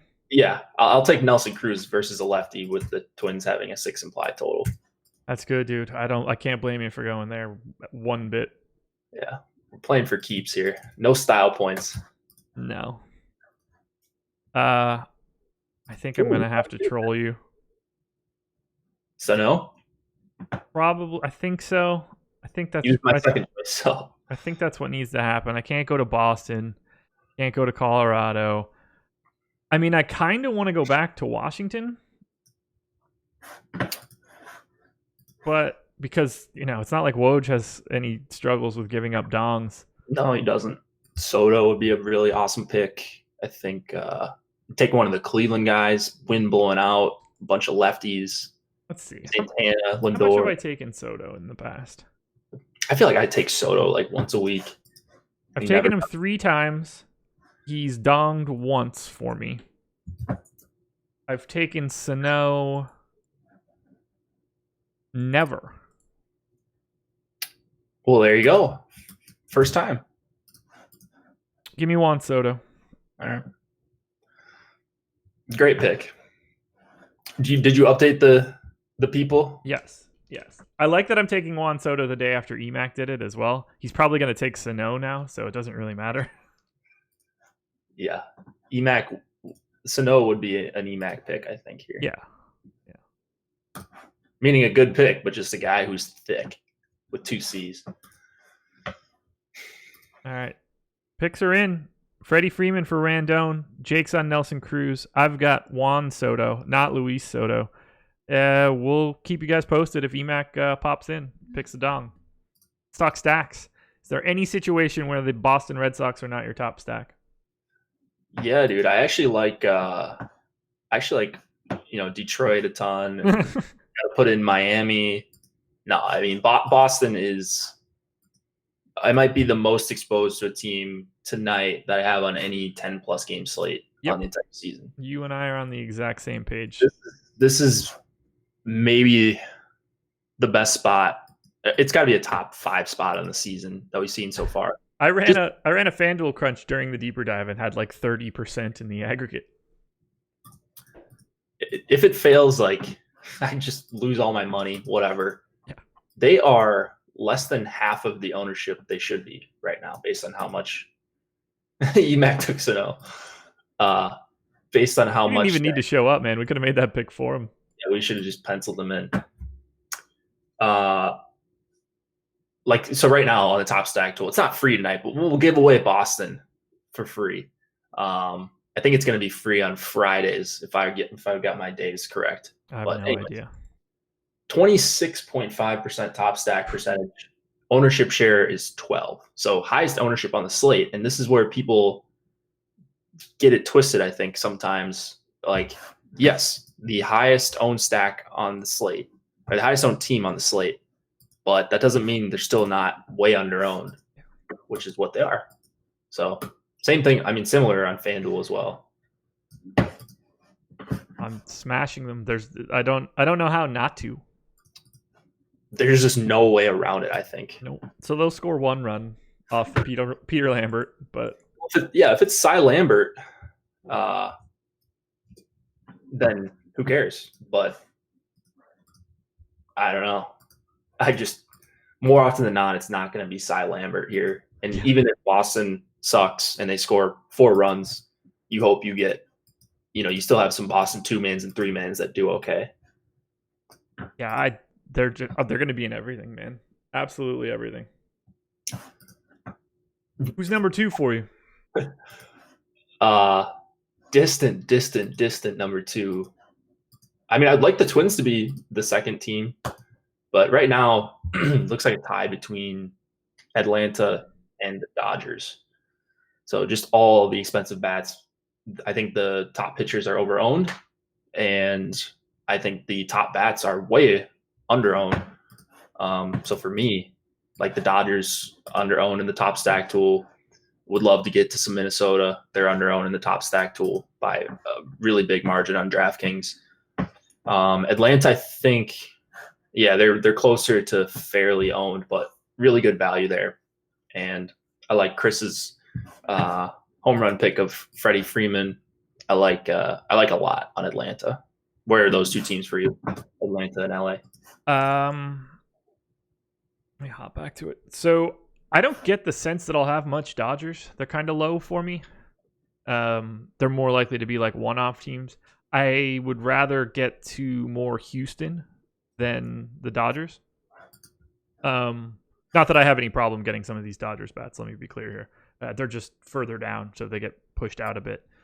Atlanta is 6th for me right now, and I assume that I have somewhere in the neighborhood of the field. The Twins, as you mentioned at the beginning, they're the team that I want to get a lot of. I don't know how much I'm going to be able to get to. I was able to manually manipulate a little bit earlier and get that to go up. We'll see where that ends up at the end of this crunch. But they are a team that I do want to get to quite a bit. Like they're a team I got to like so little, and I was confused, and I was trying to play around with different stuff, and I couldn't get there. So I don't know what's going on here, but it's just Boston. Like it's just Mookie Betts, JD, Devers are in like all of my top 75 ranked lineups. Yeah.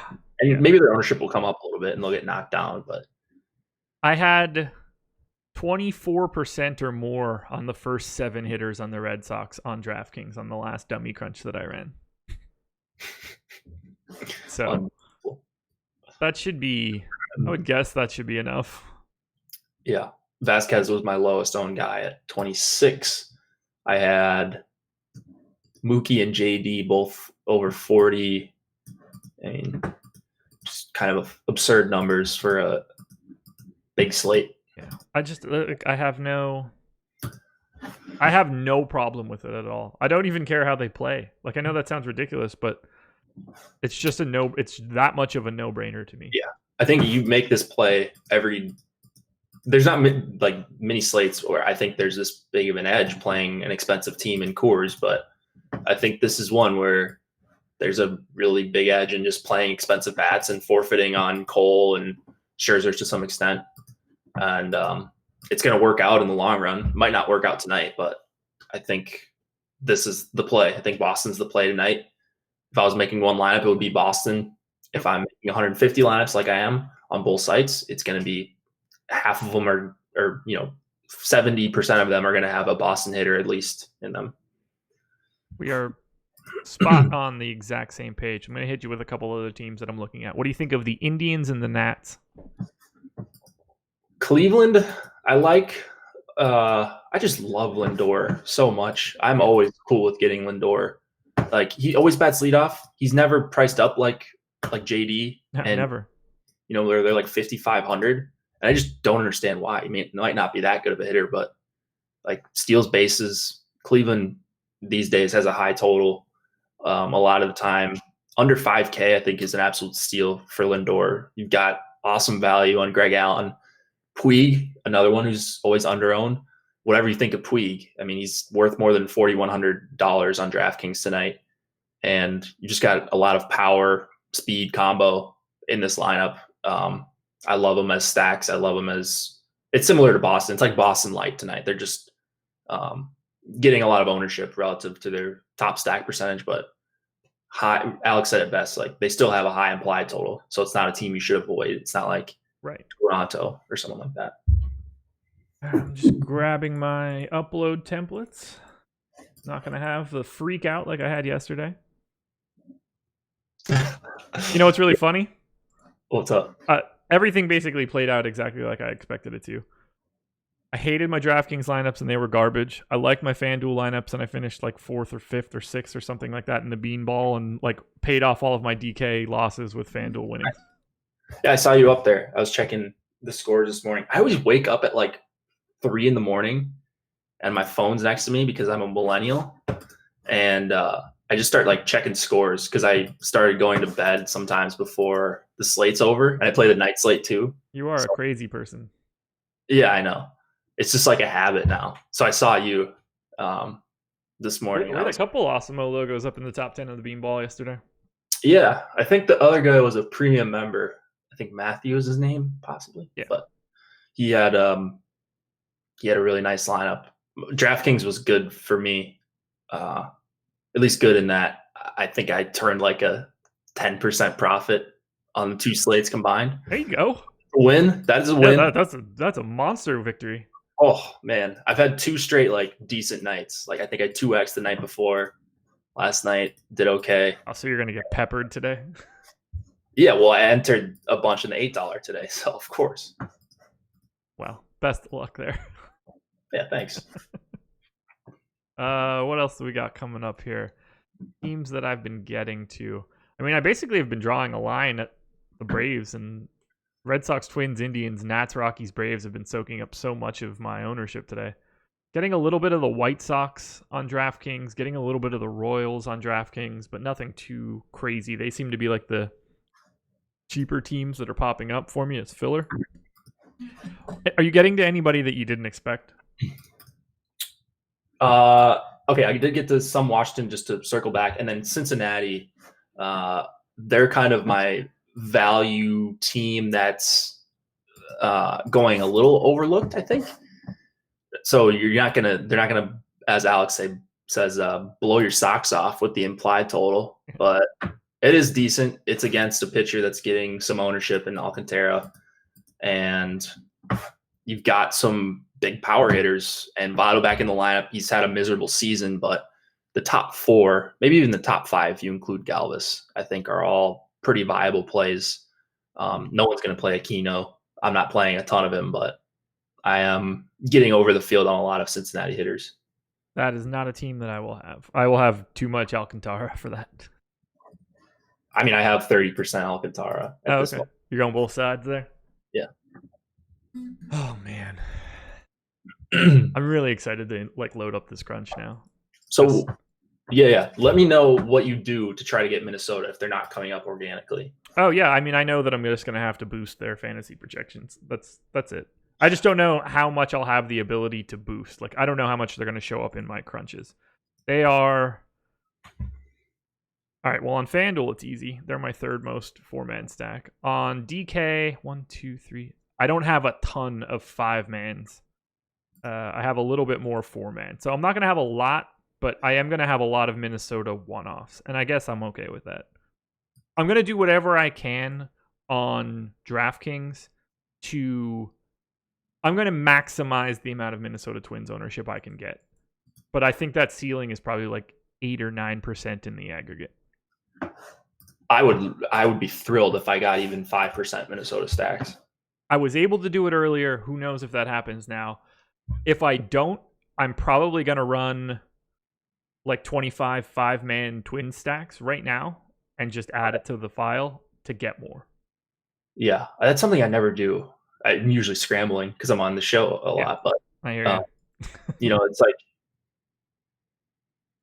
like also, I think like you're trusting the projections, you're trusting the ownership, and you shouldn't make manual changes. Like we've got Alex's projections on the site. You've got your model as well that you obviously trust a bunch. And so I'm hesitant always to change projections, but like this is a team I think I should be playing at least a decent amount of. Right. You know why they're not coming up in an optimizer. Well, it's just because Boston's similarly priced and they're projecting for... Right, and they're not cheap to begin with. Yeah. So, like, they're not showing up for reasons that have very little to do with actually their ability to win a slate. They're not showing up because of a math problem, but not necessarily a winning a tournament problem. Right. Even if I got I'm not going to, I won't artificially, if they were, my 12th ranked stack, I wouldn't care, but they're second, they're highly ranked in Alex's data. I'm confident that information is there. If I don't have them in an 800 lineup crunch the way that I need them to be, then I'm just going to make more with them. Okay. That's probably the way to go, I think. Even if I had, I'm picturing, if I had 10 lineups with Cruz or something, but 9 lineups with, let's see, I think Scope and Scope, Adrianza, Polanco is 4% ownership right now. If I had, 10% of Cruz or something, 8% of Cruz, but all within 6 to 8% of the other guys. Yeah. Just Minnesota stacks 4 or 5 hands, I would be thrilled, even if I had low total ownership on them. I think as long as it's concentrated, because I think they do have they're the only team that can mess with Boston tonight as far as just this spot working out on a huge slate like this, I think. You and I are on the same page. And look, if I run 50 more, let's say I run 50 more Twins lineups if I don't get them the way that I want, and I sort again and I still can't get them, then I know that it's not meant to be. There's nothing else I can do to fix it. Fair. So we shall see. All right, FanDuel Crunch is done. Anything cool coming out of it? Just exporting it now. Okay. I'm doing the same thing. I got my DraftKings 1,000 lineups down. Taking away uniques does make it go a lot faster, just relying on randomness. Yeah. So. All righty. FanDuel Crunch done. Let's click refresh. Let's see where we get. Do we have any... I know the Boston number is going to be 35% or something fun, so that'll be interesting to see. Oh, 19 only. Interesting. Okay. Oh, I have everybody tweaked from working on it before. Okay, 28% Boston to start. 28% total ownership. Got it. Yeah, 57 4-man stacks. 57 of 150 lineups have a 4-man Boston. 29 have a 3-man Boston. So 86 of 150 are either 4 or 3-man Boston stacks. Now this is I haven't made any tweaks or anything yet, but I'm going to do that now. I got to 11% Twins on FanDuel. That's a nice number. Yeah. A little bit under on the Nats and Indians. Basically, all of my exposure is in Red Sox, Twins, Indians, Nats, Rockies, and Braves. I have 92% of my exposure in that group of teams. That's basically where I'm going to be at. You had the Nats in there, right? Yes. You said Nats, Indians, Braves. Yeah, I don't know. I guess I'll see you at the top tonight because it sounds like we're on the same page. Yeah, it does. I'm gonna walk the Rockies down a little bit. The Rockies, I think they're over-owned if you look at the old top stack tool, but not super concerning. On FanDuel? Oh, no, I was thinking of on DraftKings because of Daza. Do you have it in front of you for FanDuel? And have we gotten ownership by any chance? We have not. I'm guessing we're going to get one in the next couple minutes. Yeah. One last hurrah. FanDuel Rockies. They're about fairly owned. Yeah, okay. Washington, not so much, though. I am under on those guys right now. I'm going to dial that back, too, just a little bit. Cleveland also not as fantastic. Weird. All right.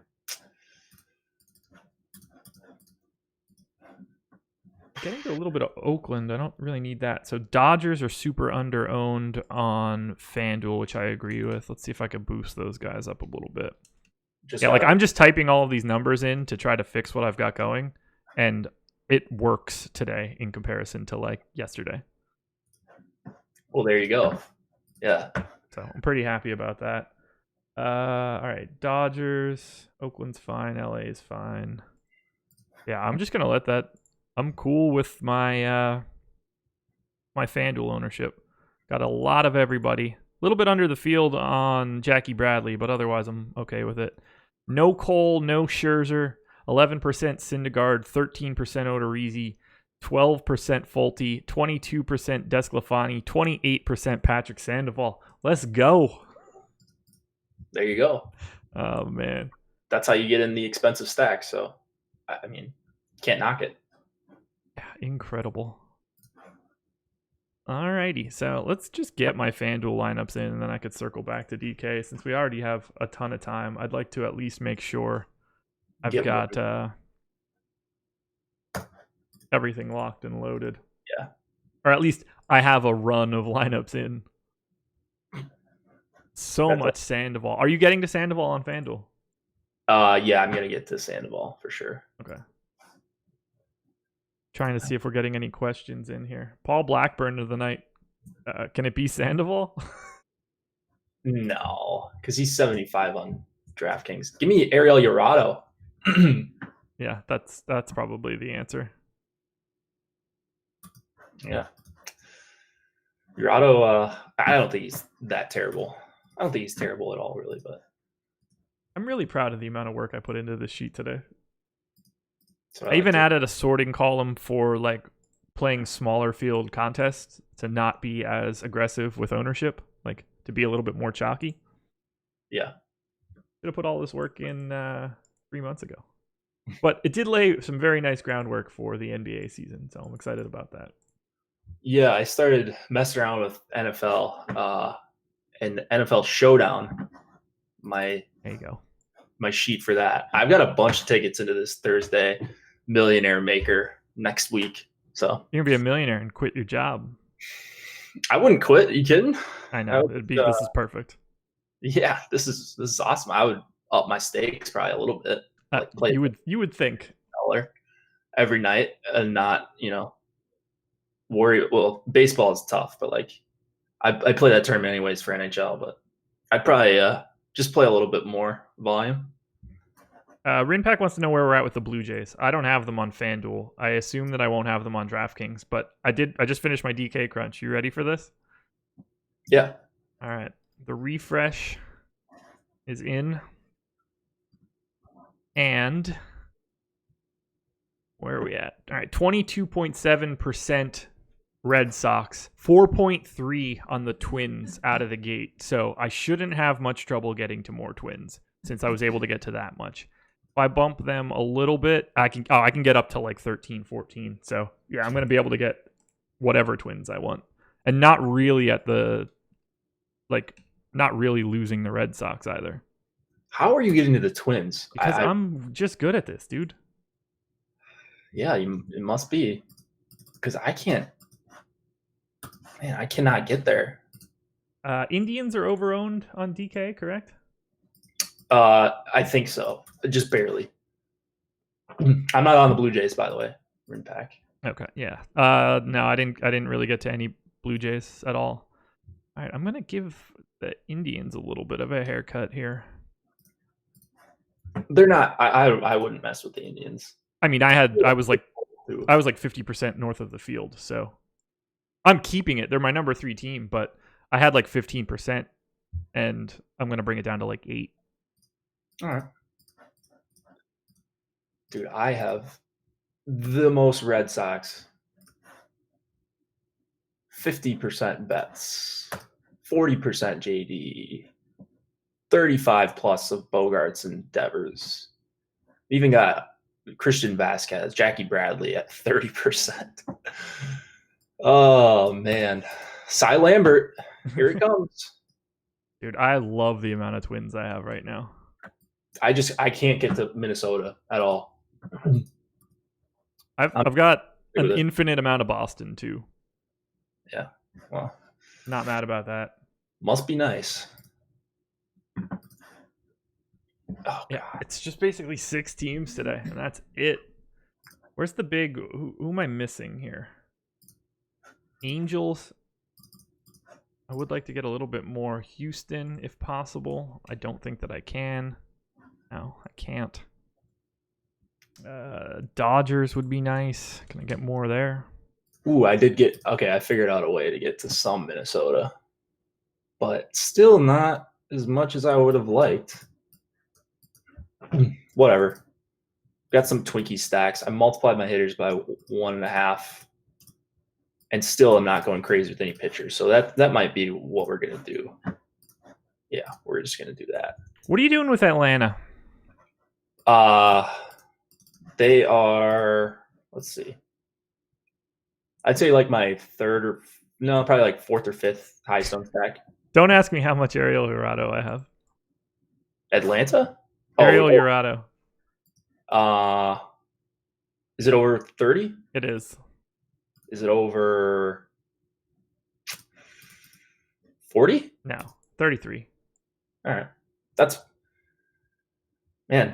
not a bad play at all. So, I mean, he's not great, but the play makes sense tonight.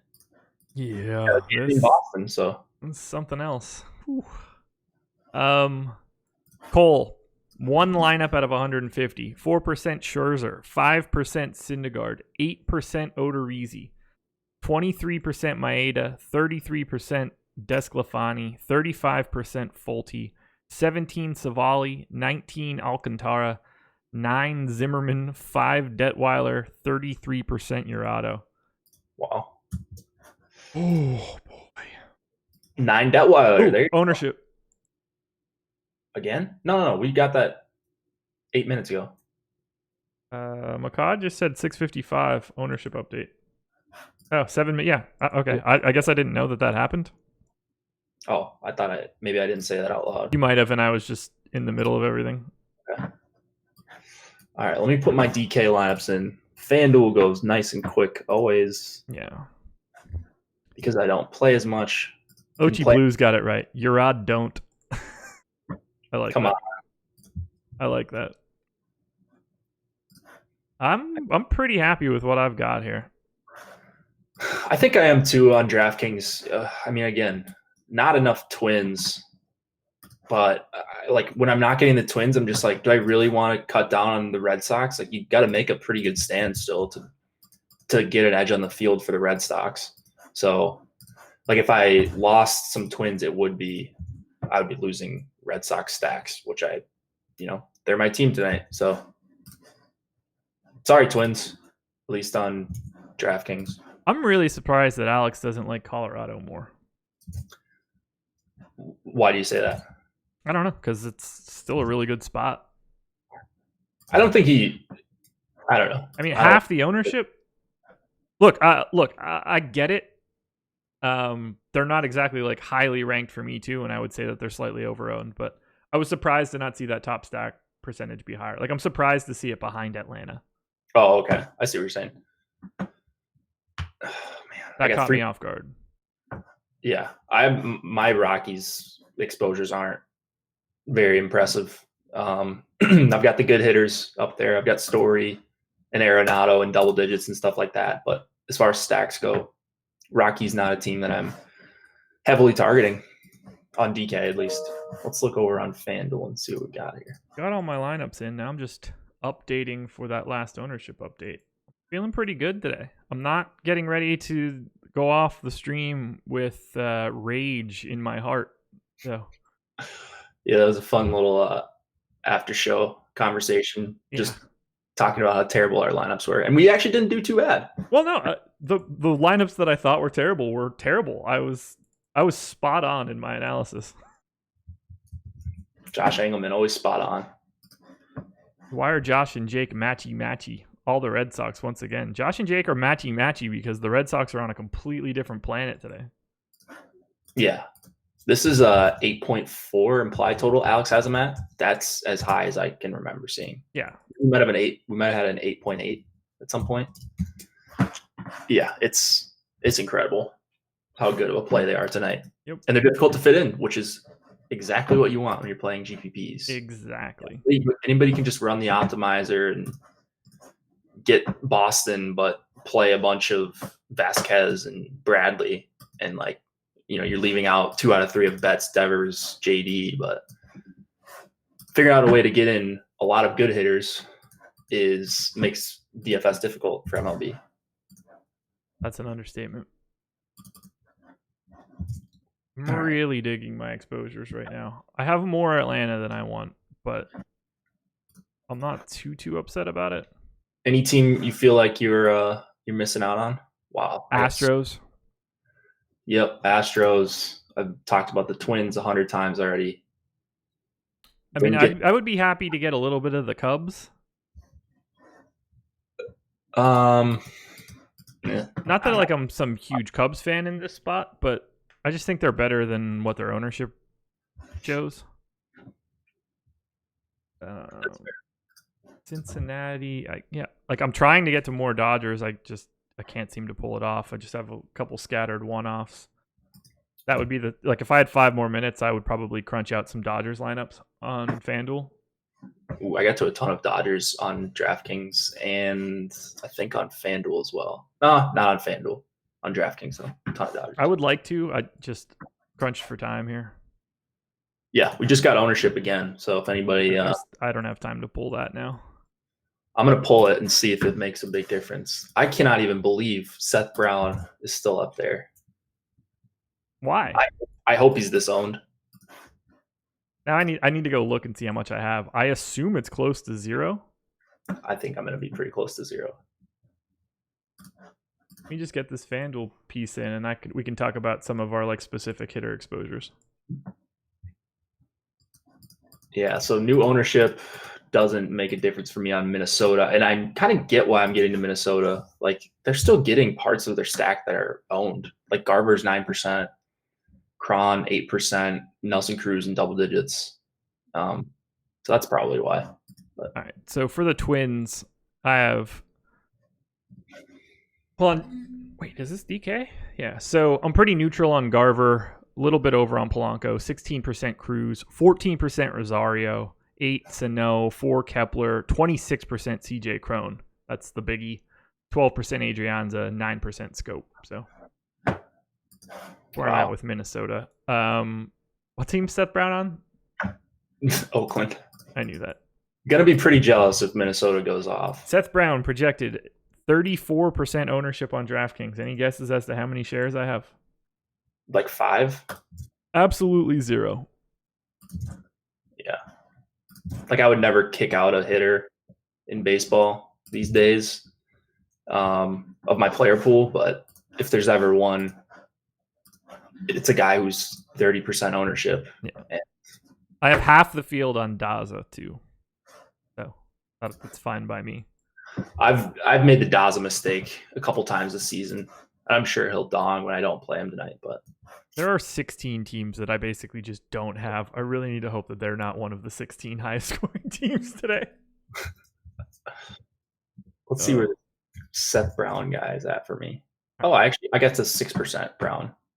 28% under the field on DraftKings. There you go. So there we go. 6% Scherzer. I got to 26% Urado. Savali, my highest owned pitcher. Only 2 guys over 30% for me. Got to 20% Woj. Ooh, okay, that's different. I only have 1 share. Almost 20% Detweiler.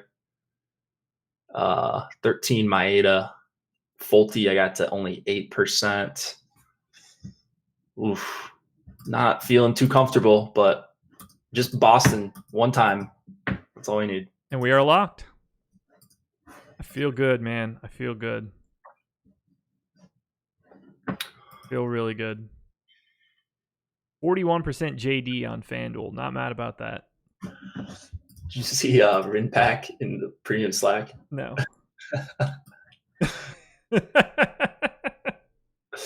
That's funny. That's funny. I mean, if he's playing cash, great. Good job, Rinpack. Yeah. Highest owned pitcher on FanDuel, someone asked. For me, Desclafani, Hendricks, and Syndergaard. In that order. Wait, what? Say that again? On FanDuel. Your pitching is what? Desclafani, Okay. Hendricks, Syndergaard. Based on that update, I got a lot less Sandoval. I only got to 14% Sandoval on FanDuel now. Dude, I don't even see Sandoval. I got 0% Sandoval. I thought I was going to get to a ton of them. Yeah, 14 Sandoval, 10 Sandy, 30% Desclafani, 11 on Folty, 11 on Odorizzi, 10 on Syndergaard, 2% Garrett Cole. Alrighty, man. We are locked. That is it. You and I are back again tomorrow. Yeah. So you and Lofty are doing live before lock in the afternoon, correct? Yes. So let me check. There's got to be a 4-game slate. If there's not a 4-game slate, we won't. But if there is, we will. So I'm guessing there's 4 on DraftKings. Yeah, 4. Yeah. How are they contests? Oh, they're not. The contests aren't out, but I'm assuming they're going to have sizable contests. 4-game early, 6-game main slate. So yeah. Only live before locks tomorrow. No early strategy show. Sleep in tomorrow, people. Yeah. I mean, we'll still be talking strategy, but it'll be live before lock. Yeah. So. And then deeper dive will be just Adam and Lofty at 5 p.m. I don't have to produce a golf show after this, so I'm really happy. I'm going to go make some pork chops. Sounds delicious. Yeah, it's going to be delicious. I'm pretty pumped. I'm pumped for baseball. I'm pumped for everything. Red Sox don't start till 8:40, so I'm going to be taking a beating until then.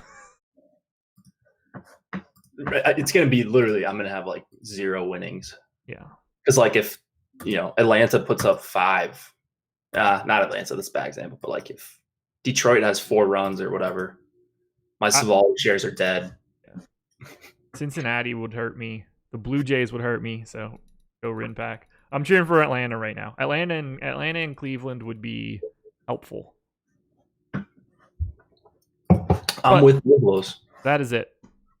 Hit the like button, guys. Thank you for joining us. Live Before Lock is our promo code. Go to FantasyDraft.com. Use the promo code AWESEMO. You can get $1,000 in rake-free entries in your first 7 days. Cannot beat it. Jake and Lofty will be back tomorrow in the early afternoon, I believe, or maybe right at afternoon. I don't know. Later. An hour before whenever lineups lock. That's when they will be here. I'm going to go cook. Talk to you guys later. Jake, anything else? Good luck tonight, guys. I will see you tomorrow, late morning, early afternoon, depending on time zone. Thomas Tyner. Of course I make my own spice blends. We're out of here.